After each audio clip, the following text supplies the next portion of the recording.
ನೀವು ಗಳಿಸ್ಕೊಳ್ಬೇಕಾಗ್ತದ, ಒಂದಷ್ಟು ಶ್ರಮವನ್ನ ನೀವು ಹಾಕ್ಬೇಕಾಗ್ತದ. ಯಾರು ಕೂಡ ನೋಡ್ರಿ, ಈಗ ವೈಯಕ್ತಿಕವಾಗಿ ನಾನು ನನ್ನ ಬಗ್ಗೆ ಹೇಳಲಿಕ್ಕೆ ಬಯಸ್ತೀನಿ. ಏನು ನನಗೆ ಅದರಲ್ಲಿ ಬಹಳ ಕೀಳರಿಮೆ ಇಲ್ಲ, ಯಾಕಂದ್ರೆ ನಾನು ತುಂಬಾ ಬಡತನದಿಂದ ಬಂದಿದ್ದೀನಿ.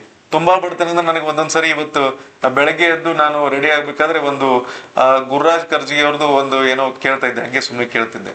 ಒಳ್ಳೆ ಒಳ್ಳೆ ವಿಷಯಗಳನ್ನ ಕೇಳ್ಬೇಕಾದ್ರೆ, ನಾವು ಒಳ್ಳೆ ವಿಷಯಗಳನ್ನ ಹಂಚ್ಕೊಳ್ಬೇಕಾದ್ರೆ ಒಂದಷ್ಟು ದೊಡ್ಡ ದೊಡ್ಡ ವ್ಯಕ್ತಿಗಳ ಮಾತುಗಳಿಂದ ನಾವು ಪ್ರೇರಣೆಯನ್ನ ಪಡಿಬೇಕಾಗ್ತದ. ಆ ಹಂತದಲ್ಲಿ ನಾನು ಹಾಗೆ ಯಾವಾಗ ಟ್ರಾವೆಲಿಂಗ್ ಮಾಡ್ತಿರ್ತೀನಿ, ಯಾವಾಗ ನನಗೆ ಬಿಡುವಿನ ಟೈಮ್ ಇರ್ತದೆ, ಅವಾಗ ಒಂದು ಸಾಧಕರ ಮಾತುಗಳನ್ನ ಮತ್ತು ಒಳ್ಳೆ ಒಳ್ಳೆ ಕೆಲಸ ಮಾಡಿದವರ ಮಾತುಗಳನ್ನ ನಾನು ಯಾವಾಗ್ಲೂ ಒಂದು ಕೇಳುವ ರೂಢಿಯನ್ನ ಇಟ್ಕೊಂಡಿರ್ತೀನಿ. ಯಾಕಂದ್ರೆ ಎಲ್ಲಾ ಟೈಮ್ದಾಗ ಓದ್ಕೊಳ್ಳಿಕ್ಕೆ ಸಮಯ ಸಿಗದೆ ಇದ್ದಾಗ ಅಂತ ಒಂದು ರೂಢಿಯನ್ನ ನಾನು ಇಟ್ಕೊಂಡಿದ್ದೀನಿ. ಕೇಳ್ಬೇಕಾದ್ರೆ ಅವ್ರು ಹೇಳ್ತಿದ್ರು, ಗುರುರಾಜ್ ಕರ್ಜಗಿ ಗೊತ್ತಿದೆಯಲ್ಲ ನಿಮ್ಗೆ? ಅವರೇ ಈಗ ಅವ್ರಿಗೆ ಒಂದು ಬಹುಶಃ 60-70 ವರ್ಷ ಇರ್ಬೋದೇನೋ. ಅವರು ಅವ್ರ ಅಜ್ಜನ ಸ್ಟೋರಿ ಹೇಳ್ತಾ ಇದ್ರು. ಅದ್ರಲ್ಲಿ ಅವ್ರ ಅಜ್ಜನ ಸ್ಟೋರಿ ಒಳಗೆ ಏನ್ ಹೇಳ್ತಾರೆ ಅಂದ್ರೆ, ಅವ್ರ ಅಜ್ಜನಿಗೆ ಎಷ್ಟು ಬಡತನ ಇತ್ತಂದ್ರೆ, ಅವ್ರ ಮನ್ಯಾಗ ಈ ಅನ್ನ ಇವತ್ತೇನ್ ನಾವು ರೈಸ್ ಅಂತ ಏನ್ ತಿಂತೀವಲ್ಲ, ಅವಾಗ ಆರಾಮ್ ತಪ್ಪಿರ ಅಷ್ಟ ಅನ್ನ ಮಾಡ್ತಿದ್ರಂತೆ, ಅಮಾಸಿಗೆ ಅಷ್ಟ ಚಪಾತಿ ಮಾಡ್ತಿದ್ರಂತ. ಇದು ಯಾವಾಗ ಹೇಳೋದು? ಗುರುರಾಜ್ ಕರ್ಜಗಿ ಅವ್ರಿಗೇನೆ ಈಗ 80 ವರ್ಷ. ಆಮೇಲೆ ಅವ್ರ ತಾತ ಯಾವ ಕಾಲದಲ್ಲಿ ಬೇಂದ್ರೆ ಇವ್ರ ಜೊತೆ ಎಲ್ಲ ಅವರು ಕೆಲಸ ಮಾಡಿದವರು, ಆಗಿನ ಬಹಳ ಹಳೆಯ ತಲೆಮಾರದವರು, ಒಂದ್ 30-40 ವರ್ಷದಿಂದನೇ ಅವ್ರೆಲ್ಲ ತಿರ್ಕೊಂಡವ್ರು. ಅಂತವ್ರ ಬಗ್ಗೆ ಹೇಳ್ತಾರೆ.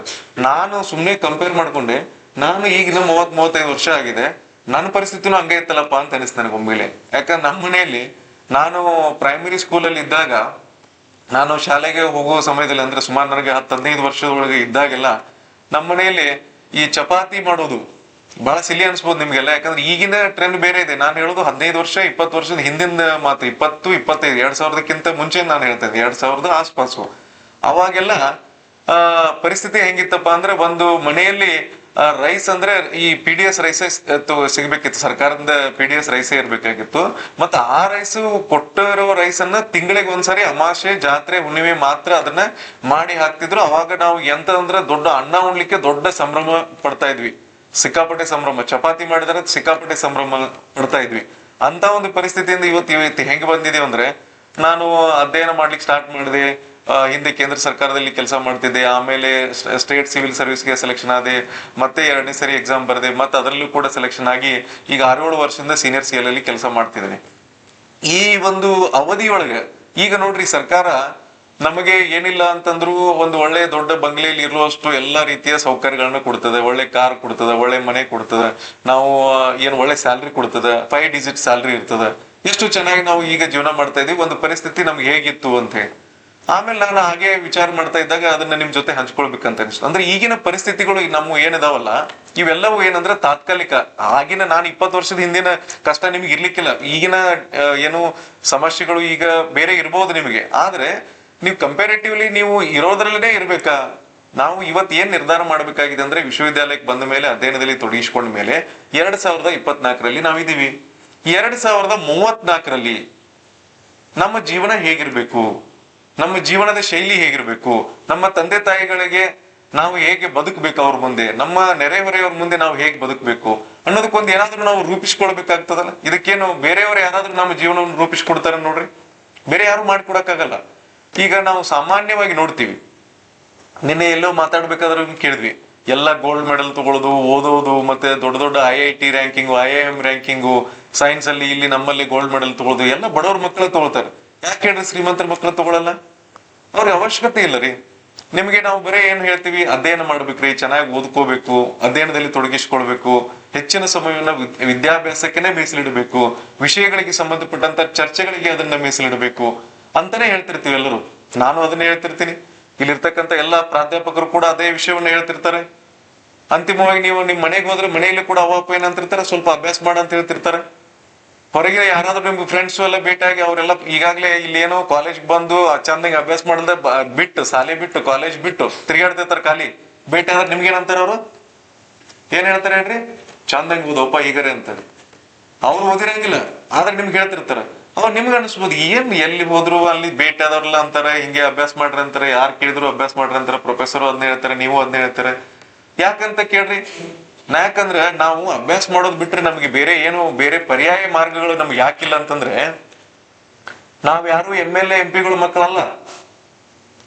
ನಮ್ಮ ತಂದೆ ತಾಯಿ ಕೋಟ್ಯಾಂತರ ರೂಪಾಯಿ ಬ್ಯಾಂಕ್ ಬ್ಯಾಲೆನ್ಸ್ ಮಾಡಿ ನಮ್ಗೆ ಇಲ್ಲಿ ಸಾಲಿಗೆ, ಕಾಲೇಜ್ಗೆ ವಿಶ್ವವಿದ್ಯಾಲಯಕ್ಕೆ ಕಳಿಸಿಲ್ಲ.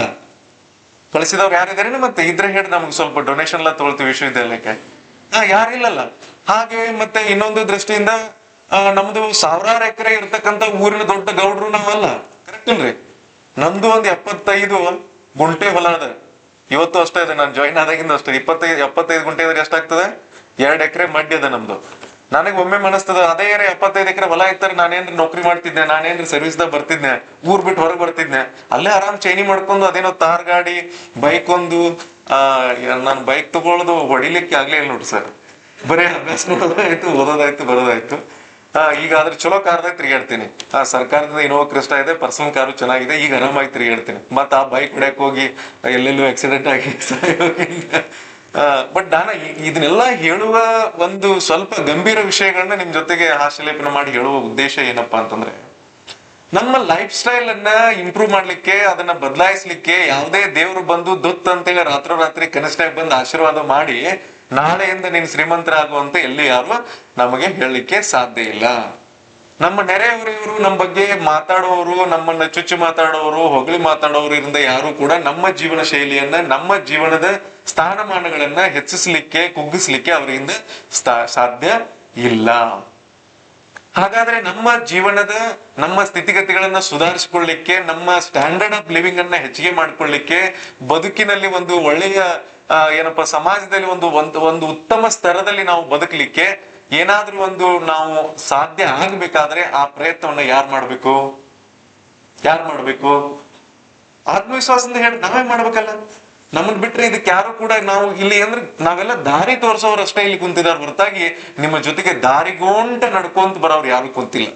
ಅರ್ಥ ಆಗ್ತಾ ಇದಿಲ್ಲ ನಿಮ್ಗೆ? ಮುಂದೆ ಭವಿಷ್ಯ ಹೇಗಿದೆ, ಹೇಗೆ ಬದುಕಬೇಕು, ಹೇಗೆ ಹೋಗ್ಬೇಕು, ಮುಂದೆ ಏನ್ ಮಾಡ್ಬೇಕು ಅಂತಕ್ಕಂತಹ ದಾರಿಯನ್ನ ತೋರಿಸುವ ಶಿಕ್ಷಕರು, ಮಾರ್ಗದರ್ಶಕರು ಇದ್ದಾರೆ, ವಿಶ್ವವಿದ್ಯಾಲಯ ಇದೆ. ಆದ್ರೆ ನಿಮ್ಮ ದಾರಿಯಲ್ಲಿ ಏನು ಮುಳ್ಳು ಕಲ್ಲು ಏನು ಬರ್ತದ, ತೆಗ್ಗು ದಿನ್ನೆಗಳು ಬರ್ತಾವ, ಏಳು ಬೀಳುಗಳು ಬರ್ತಾವ. ಆ ಏಳು ಬೀಳುಗಳ ಜೊತೆಗೇನೆ ನಿಮ್ಮ ಜೊತೆನೆ ನಡೀರಿ ಅಂದ್ರೆ ಯಾರು ನಿಮ್ ಜೊತೆ ನಡಿಲಿಕ್ಕೆ ಯಾರು ಇರೋದಿಲ್ಲ.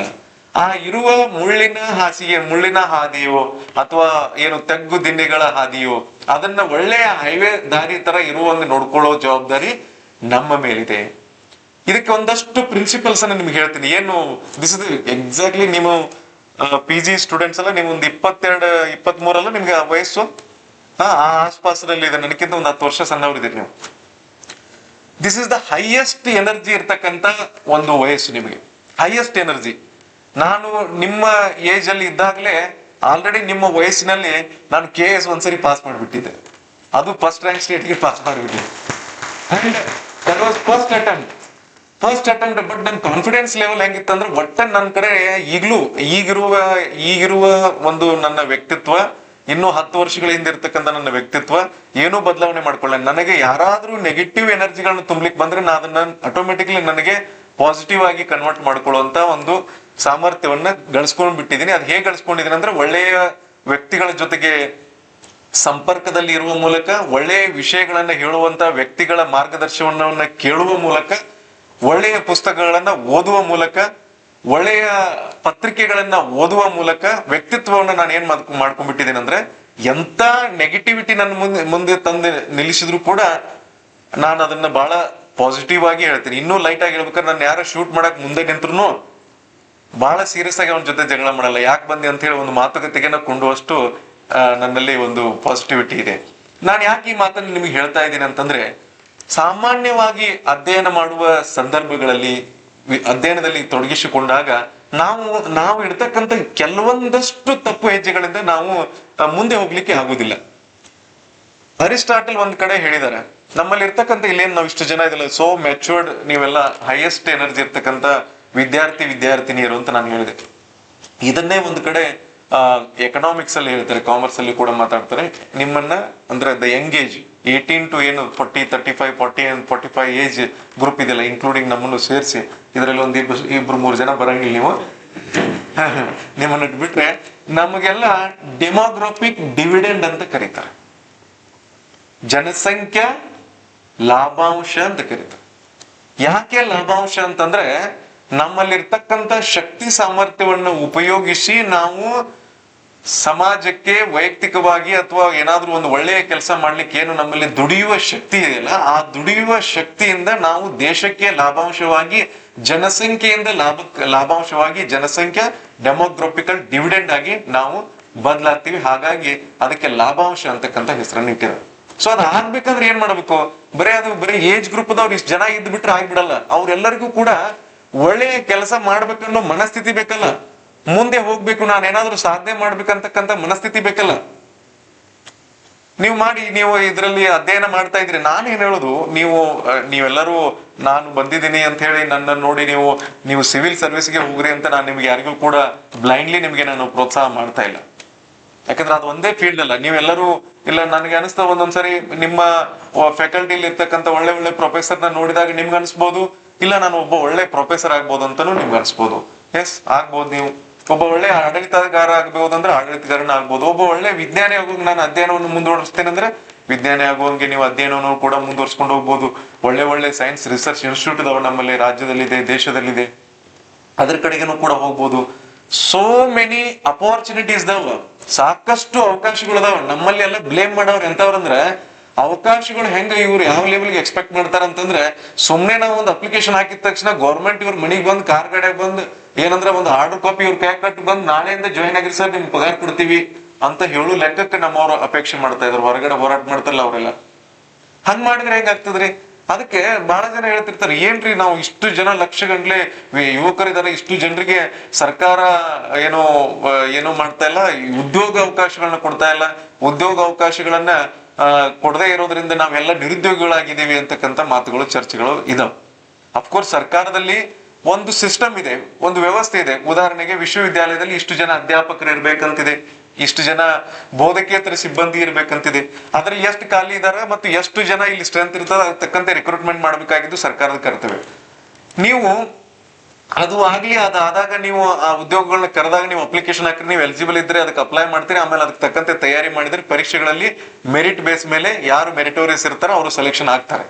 ಅದು ಸಿಸ್ಟಮ್ ಅಂತೂ ನಿಮ್ಗೆ ಗೊತ್ತಿದೆ. ನಾನೇನಂತೀವಿ, ನೀವು ಎಲ್ಲರೂ ಕೂಡ ಉದ್ಯೋಗವನ್ನ ಪಡೆಯೋದಕ್ಕಷ್ಟೇ ಯಾಕೆ ನಾವು ಕನಸು ಕಾಣಬೇಕು? ಉದ್ಯೋಗ ಪತಿಗಳು ಯಾಕೆ ಆಗ್ಬಾರ್ದು? ನಾವು ಜಾಬ್ ಕೇಳುವಂತವ್ರು ಯಾಕಾಗಬೇಕು, ಜಾಬ್ ಕೊಡುವಂತವ್ರು ಯಾಕೆ ಆಗ್ಬಾರ್ದು? ಮತ್ತು ಎಲ್ಲವೂ ಕೂಡ ದೊಡ್ಡ ಇವತ್ತೇನು ನಮ್ಮ ದೇಶದಲ್ಲಿ ದೊಡ್ಡ ಸಂಸ್ಥೆಗಳನ್ನ ಕಟ್ಟಿ ಹಾಕಿದ್ದಾರೆ, ದೊಡ್ಡ ಕಾರ್ಪೊರೇಟ್ಸ್ ಗಳನ್ನ ಏನ್ ಕಟ್ಟಿ ಹಾಕಿದ್ದಾರೆ, ಇವರೆಲ್ಲರೂ ಕೂಡ ಇವೆಲ್ಲ ಸ್ಟಾರ್ಟ್ ಆದದ್ದು ಸ್ಕ್ರಾಚ್ ದಿಂದ ಸ್ಟಾರ್ಟ್ ಆಗ್ಯಾವ.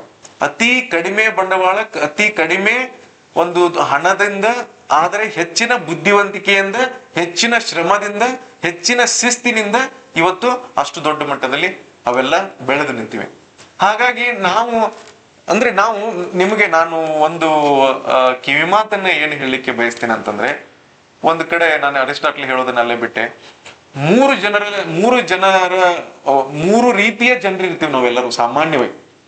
ಇಡೀ ಜಗತ್ತಿನಲ್ಲಿ ಇರ್ತಕ್ಕಂಥ ಯಾವುದೇ ವ್ಯಕ್ತಿಯನ್ನು ಸೇರಿದ್ರೆ 3 ಕೆಟಗರಿಯಲ್ಲಿ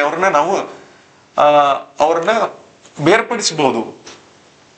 ಏನ್ ಬೇರ್ಪಡಿಸಬಹುದು ಅಂದ್ರೆ, ನೀವು ಗಂಡು ಹೆಣ್ಣು, ಉದ್ದ ಗಿಡ್ಡ, ಅವನ್ ಜಾತಿ ಈ ಜಾತಿ, ಅದು ಇದು, ಅವನ ಬಣ್ಣ, ಅದ್ರ ಮೇಲಲ್ಲ ನಾನು ಹೇಳ್ತಾ ಇರೋದು. 3 ವಿಧ. ಒಂದು ಗ್ರೇಟ್ ಮೈಂಡ್ಸ್, ಎರಡನೇದು ಎವರೇಜ್ ಮೈಂಡ್ಸ್, ಮೂರನೇದು ಸ್ಮಾಲ್ ಮೈಂಡ್ಸ್ ಅಂತ. ಈ ಗ್ರೇಟ್ ಮೈಂಡ್ಸ್ ಅಂತ ಇದಾರೆ ನೋಡ್ರಿ, ಕೆಟಗರಿ 1 ಇಲ್ಲಿದ್ದಾರೆ ನೋಡ್ರಿ, ಈ ಕಡೆ ಇದಾರೆ ನೋಡ್ರಿ ಮೇಲೆ, ಮತ್ತೆ ಈ ಕಡೆ ಇದಾರೆ ನೋಡ್ರಿ ಇವರು ಡಾಕ್ಟರ್ BR ಅಂಬೇಡ್ಕರ್, ಸ್ವಾಮಿ ವಿವೇಕಾನಂದರು, ಮಹಾತ್ಮ ಗಾಂಧೀಜಿ, ದೊಡ್ಡ ವಿಜ್ಞಾನಿಗಳು, ಆಲ್ಬರ್ಟ್ ಐನ್ಸ್ಟೈನ್, ರಾಮಾನುಜಂ, ಬಹಳ ದೊಡ್ಡ ವ್ಯಕ್ತಿಗಳು ಅವರೆಲ್ಲ. ಅವರು ಯಾವಾಗಲೂ the great minds always discuss about ideas, innovation, ಹೊಸ ವಿಚಾರಗಳು, ಹೊಸ ಆಚಾರಗಳು, ಹೊಸತನವನ್ನ ಹುಡುಕ್ತಾ ಇದ್ದಾವ. ಬರೇ ಒಂದು ವಿಶಿಷ್ಟವಾದ ಸಂಗತಿಗಳ ಬಗ್ಗೆ ಅವರು ಕಾನ್ಸಂಟ್ರೇಟ್ ಮಾಡಿರ್ತಾರೆ, ಫೋಕಸ್ಡ್ ಆಗಿರ್ತಾರ. ಒಂದೇ ವಿಷಯದ ಮೇಲೆ ನೋಡ್ರಿ, ಅವರು ಒಂದೇ ವಿಷಯದ ಮೇಲೆ ಫೋಕಸ್ಡ್ ಆಗಿರ್ತಾರ. ಅದರಲ್ಲಿ ದೊಡ್ಡ ಸಾಧನೆಯನ್ನು ಕೂಡ ಅವರು ಮಾಡಿಬಿಟ್ಟಿರ್ತಾರೆ. ಅವ್ರನ್ನ ನಾವು ಕೆಟಗರಿ 1 ಅಲ್ಲಿ ನೋಡ್ತೀವಿ, ಗ್ರೇಟ್ ಮೈಂಡ್ಸ್. ಇನ್ನೊಂದು ಬರ್ತದೆ ಎರಡನೇದು, the average minds. Average minds always discuss about the events, ಘಟನೆಗಳ ಬಗ್ಗೆ, ಅಂದ್ರೆ ಒಳ್ಳೆ ಕೆಲಸಗಳ ಬಗ್ಗೆ. ಇವರು ಸ್ಮಾಲ್ ಮೈಂಡ್ಸು ಅಲ್ಲ ಮತ್ತು ಗ್ರೇಟ್ ಮೈಂಡ್ಸು ಅಲ್ಲ, ಅದ್ರ ಆಕ್ಟಿವ್ ಆಗಿರ್ತಾರೆ. ಇವರು ಕೆಲಸ ಮಾಡ್ತಿರ್ತಾರೆ, ದುಡಿತಿರ್ತಾರೆ, ಶ್ರಮ ಪಡ್ತಿರ್ತಾರೆ, ಒಳ್ಳೆದನ್ನ ಏನಾದ್ರು ಮಾಡ್ಬೇಕಂತ ಮಾಡ್ತಿರ್ತಾರೆ. They are called average minds. Last ಇರೋದು small minds. They always discuss, they always talk about people. ಜನರ ಬಗ್ಗೆ ಮಾತಾಡೋದ್ರಿ. ನೋಡವ ಸೂಟ್ ಹಾಕೊಂಡ, ನೋಡಕ್ಕೆ ಸೀರೆ ಹಿಂಗೈತಿ, ನೋಡಕ್ಕೆ ಹೇರ್ ಸ್ಟೈಲ್ ಹಂಗದ, ಅವ ಹಿಂಗದಾನ, ಇದ ಅವಂಗ, ಬರೇ ಇದಾರೆ, ಬರೇ ಮಾತಾಡ್ತಾರೆ. ವಿಷಯದ ಬಗ್ಗೆ ಏನು ಮಾತಾಡೋದನೇ ಇಲ್ಲ ಇವ್ರು. ಎವರೇಜ್ ಮೈಂಡ್ಸ್ ಆಗೋದೇ ಇಲ್ಲ. ಇನ್ನೊಬ್ಬರ ಬಗ್ಗೆನೂ ಮಾತಾಡೋದು. ನಮ್ಮ ಇಡೀ ಜೀವಿತಾವಧಿ ಒಳಗ ಏನೂ ಆಗದೆ ಇರೋದು ಉಳಿಲಿಕ್ಕೆ ಕಾರಣ ಅಂತಂದ್ರೆ ನಾವು 3ನೇ ಕ್ಯಾಟಗರಿಯಲ್ಲಿ ಇರೋದು. ನಾವ್ ಏನು ಸಾಧನೆ ಮಾಡಿಲ್ಲ, ನಾವೇನು ಮುಂದೆ ಹೋಗಿಲ್ಲ, ನಮ್ಮ ಜೀವನದಲ್ಲಿ ಏನು ನಾವು ಒಂದು ಒಳ್ಳೆ ಪ್ಲಾಟ್ಫಾರ್ಮ್ ಹೋಗಿಲ್ಲ ಅಂತಂದ್ರೆ ಇದು ಕಾರಣ ಏನಂತಂದ್ರೆ ನಾವು ನಮ್ಮ ಬಗ್ಗೆ ನಾನೇನಾಗ್ಬೇಕು, ನಾನೇನ್ ಮಾಡ್ಬೇಕು ಅನ್ನೋದ್ರ ಬಗ್ಗೆ ವಿಚಾರ ಮಾಡೋದು ಬಿಟ್ಟು, ನನ್ನ ಮುಂದಿರ್ತಕ್ಕಂಥ ವಿಷಯಗಳನ್ನ ಬಿಟ್ಟು ಯಾವಾಗ್ಲೂ ನಾವೇನ್ ಮಾಡಿರ್ತೀವಿ, ಇನ್ನೊಬ್ಬರ ಬಗ್ಗೆನೇ ವಿಚಾರ ಮಾಡ್ತಿರ್ತೀವಿ, ಇನ್ನೊಬ್ಬರ ವಿಷಯಗಳ ಬಗ್ಗೆನೇ ವಿಚಾರ ಮಾಡ್ತಿರ್ತೀವಿ. ಹಾಗಾಗಿ ನಾವು ಸ್ಮಾಲ್ ಮೈಂಡ್ಸ್ ಆಗಿ ಉಳಿದು ಅದರಿಂದ ನಾವು ಅಲ್ಲೇ ಉಳಿದು ಬಿಟ್ಟಿರ್ತೀವಿ. ಸೊ ಈಗ ನಾವೆಲ್ಲರೂ ಸುಮ್ನೆ ಒಂದ್ಸರಿ ವಿಚಾರ ಮಾಡ್ಬೇಕು, ನಾನೇನು ಗ್ರೇಟ್ ಮೈಂಡ್ ಆಗ್ಬೇಕಾ, ಎವರೇಜ್ ಮೈಂಡ್ ಆಗ್ಬೇಕಾ, ಸ್ಮಾಲ್ ಮೈಂಡ್ ಆಗ್ಬೇಕಾ? ಅದನ್ನ ನೀವೀಗ ಅಪ್ಲಿಕೇಶನ್ ಮಾಡ್ಕೋಬೇಕು, ಅಪ್ಲೈ ಮಾಡ್ಕೊಂಡ್ಬಿಡ್ಬೇಕು. ಈಗಲೇ ಇಲ್ಲಿವರೆಗೆ ಆಗಿದೆ, ಇನ್ನಾದ್ರೂ ನಾವು ಬದಲಾವಣೆ ಮಾಡ್ಕೋಬೇಕು. ಯಾಕಂದ್ರೆ ಯೂನಿವರ್ಸ್ ಹೇಗಿದೆ ಅಂತಂದ್ರೆ, ಒಂದ್ ಕಡೆ ಒಬ್ರು ಬಹಳ ಒಳ್ಳೆ ಮಾತು ಹೇಳಿದಾರೆ, ಮೋಸ್ಟ್ಲಿ ಅವ್ರು ಹೇಳಿದವ್ರ ಹೆಸರು ಮರ್ತೀನಿ ನಾನು. If you really want to do something, the universe itself conspires you to do that ಅಂತ ಹೇಳಿ. ನೀವು ಮನಸ್ಸು ಕೊಟ್ಟು ಒಂದು ಒಳ್ಳೆ ಕೆಲಸ ಮಾಡಿ, ಇವತ್ತಿಂದ ಉದಾಹರಣೆ ನೋಡ್ರಿ, ಇವತ್ತು ಕಾರ್ಯಕ್ರಮ ನೀವು ಮನಸ್ಸು ಕೊಟ್ಟು ಏನಾದ್ರು ಒಂದು ಕೆಲಸ ಮಾಡಕತ್ತಿದ್ರಿ ಅಂತ ತಿಳ್ಕೊರಿ, ಸಕ್ಸಸ್ ಆಗ್ತಿದ್ರಿ. ಅದು 100% ಸಕ್ಸಸ್. ಅದು ಸಣ್ಣ ಕೆಲಸ ಇರ್ಲಿ, ದೊಡ್ಡ ಕೆಲಸ ಇರ್ಲಿ, ಬೇಕಾದಿರ್ಲಿ, ಬಹಳ ಲೈಟ್ ಆಗಿ ಅಂದ್ರೆ ಅದನ್ನೇ ಮತ್ತೆ ಮಾಡ್ಲಿಕ್ಕೆ ಹೋಗ್ಬೇಡಿ. ನಾನು ವಿಷಯದ ಜೊತೆಗೆ ಬೇರೆ ವಿಷಯಗಳನ್ನ ಹೇಳ್ತಾ ಇದ್ದೀನಿ. ಅಲ್ಲಿ ಹೇಳುವ ವಿಷಯ ಏನಪ್ಪಾ ಅಂದ್ರೆ ತಾತ್ಪರ್ಯ ಇಷ್ಟೇ, ಒಂದು ವಿಷಯದ ಬಗ್ಗೆ, ಒಂದು ಸಂಗತಿಯ ಬಗ್ಗೆ ನಿಮ್ಮನ್ನ ನೀವು ತೊಡಗಿಸಿಕೊಂಡು, ಅಧ್ಯಯನದಲ್ಲಿ ತೊಡಗಿಸಿಕೊಂಡು, ಒಂದೇ ವಿಷಯದಲ್ಲಿ ಅಂದ್ರೆ ಒಂದು ಗುರಿಯತ್ತ, ಒಂದು ಗಮ್ಯದ ಕಡೆಗೆ, ಒಂದು ದಾರಿಯ ಕಡೆಗೆ ನಾವು ಬಹಳಷ್ಟು ಪರಿಶ್ರಮವನ್ನು ಹಾಕಿ ಯಾವಾಗ್ಲೂ ಆ ಗುರಿಯತ್ತ ನಾವು ಚಿಂತನೆ ಮಾಡ್ತಾ ಇದ್ವಿ, ಆಲೋಚನೆ ಮಾಡ್ತಾ ಇದ್ವಿ, ಅದನ್ನೇ ಓದುತ್ತಾ ಇದ್ವಿ, ಅದರ ಬಗ್ಗೆನೇ ಚಿಂತನೆ ಮಾಡ್ತಾನೆ ನಾವು ಊಟ ಮಾಡ್ತಿದ್ವಿ, ಮಾತಾಡ್ತಿದ್ವಿ ಅಂತಂದ್ರೆ ನಮ್ಗದ್ ಇನ್ಕಲ್ಕುಲೇಟ್ ಆಗಿಬಿಟ್ಟಿರ್ತದ, ಬ್ಲಡ್ಗೆ ಬಂದ್ಬಿಟ್ಟಿರ್ತದ. ನಾನು ಇದನ್ನೇ ಹಿಂಗ ಆಗ್ಬೇಕು, ನಾನು ಇದನ್ನೇ ಮಾಡ್ಬೇಕಂತ ಬಂದ್ಬಿಟ್ಟಿರ್ತದ. ಹಾಗಾಗಿ ಹಾಗಾದ್ರೆ ಏನ್ ಆಗ್ಬೇಕು ಅನ್ನೋದು ನೀವು ಡಿಸೈಡ್ ಮಾಡ್ಬೇಕು ಅಷ್ಟೇ. ನಾನು ನಿಮ್ಮ ಯಾವ ಪ್ರೊಫೆಷನ್ ಅನ್ನು ಕೂಡ ಇದೇ ಪ್ರೊಫೆಷನ್ಗೆ ಹೋಗ್ರಿ, ಇದನ್ನೇ ಮಾಡ್ರಿ ಅಂತ ಹೇಳ್ತಾ ಇಲ್ಲ. ಯಾವ್ದಾದ್ರು ಪ್ರೊಫೆಷನ್ ಅನ್ನ ಚೂಸ್ ಮಾಡ್ರಿ, ಬಟ್ ಅಲ್ಟಿಮೇಟ್ಲಿ ಅದು ಹೇಗಿರ್ಬೇಕಪ್ಪ ಅಂದ್ರ ನಿಮಗೆ ಸ್ಯಾಟಿಸ್ಫ್ಯಾಕ್ಷನ್ ಆಗುವಷ್ಟು ಲೆವೆಲ್ ಇರ್ಬೇಕು. ಹೇಗೋ ಒಟ್ಟು ಒಂದು ಹೆಂಗೋ ಸೆಟ್ಲ್ ಆದ್ರೆ ಸಾಕಪ್ಪ, ಜೀವನದಲ್ಲಿ ಒಂದು ಲೈಫ್ ಸೆಟ್ಲ್ ಆದ್ರೆ ಸಾಕು, ಒಂದ್ ಸ್ವಲ್ಪ ಸಣ್ಣ ಸಂಬಳ ಅದು ಇದು ಅಂತಂದ್ರೆ ಸಿಗ್ತದ, ಅದು ಇಲ್ಲ ಅಂತ ಹೇಳಲ್ಲ. ಅಷ್ಟನ್ನ ಬಯಸಿದ್ರೆ ಅಷ್ಟೇ ಸಿಗ್ತದ. ಉದಾಹರಣೆಗೆ ರಾಣಿ ಚೆನ್ನಮ್ಮ ವಿಶ್ವವಿದ್ಯಾಲಯದಿಂದ ಹೊರಗಡೆ ಹೋಗಿ ಬೆಳಗಾವಿಗೆ ಹೋಗ್ತೀನಿ ಅಂತ ನೀವು ನಿರ್ಧಾರ ಮಾಡಿ ಬಸ್ಸಿಗೆ ಕೂತ್ರೆ ಎಲ್ಲಿ ಹೋಗ್ತೀರಿ? ಬೆಳಗಾವಿ ಹೋಗ್ತೀರಿ. ಏನ್ ಬೆಂಗಳೂರು ಕರ್ಕೊಂಡು ಹೋಗಿ ಬಿಡ್ತಾರಣ್ಣವ್ರು? ಫ್ರೀ ಬಸ್ ಇದ್ರು ಬಿಡಂಗಿಲ್ಲ, ನೀವು ಹೇಳ್ಬೇಕು ಅವ್ರಿಗೆ. ನಿಮ್ಗೆ ಫ್ರೀ ಸ್ಕೀಮ್ ಇದ್ರೆ ಅವ್ರಿಗೆ ಹೇಳ್ಬೇಕಿಲ್ಲ ನಾನು ಬೆಂಗಳೂರಿಗೆ ಹೋಗ್ಬೇಕು ಅಂದ್ರೆ. ಅದು ಮನಸ್ಸಿನ ಗುರಿ, ಗಮ್ಯ. ನಾನು ಎಲ್ಲಿ ಹೋಗ್ಬೇಕು ನೀವು ಸ್ಪಷ್ಟವಾಗಿ ನಿರ್ಧಾರ ಮಾಡಿರ್ಲೇಬೇಕು.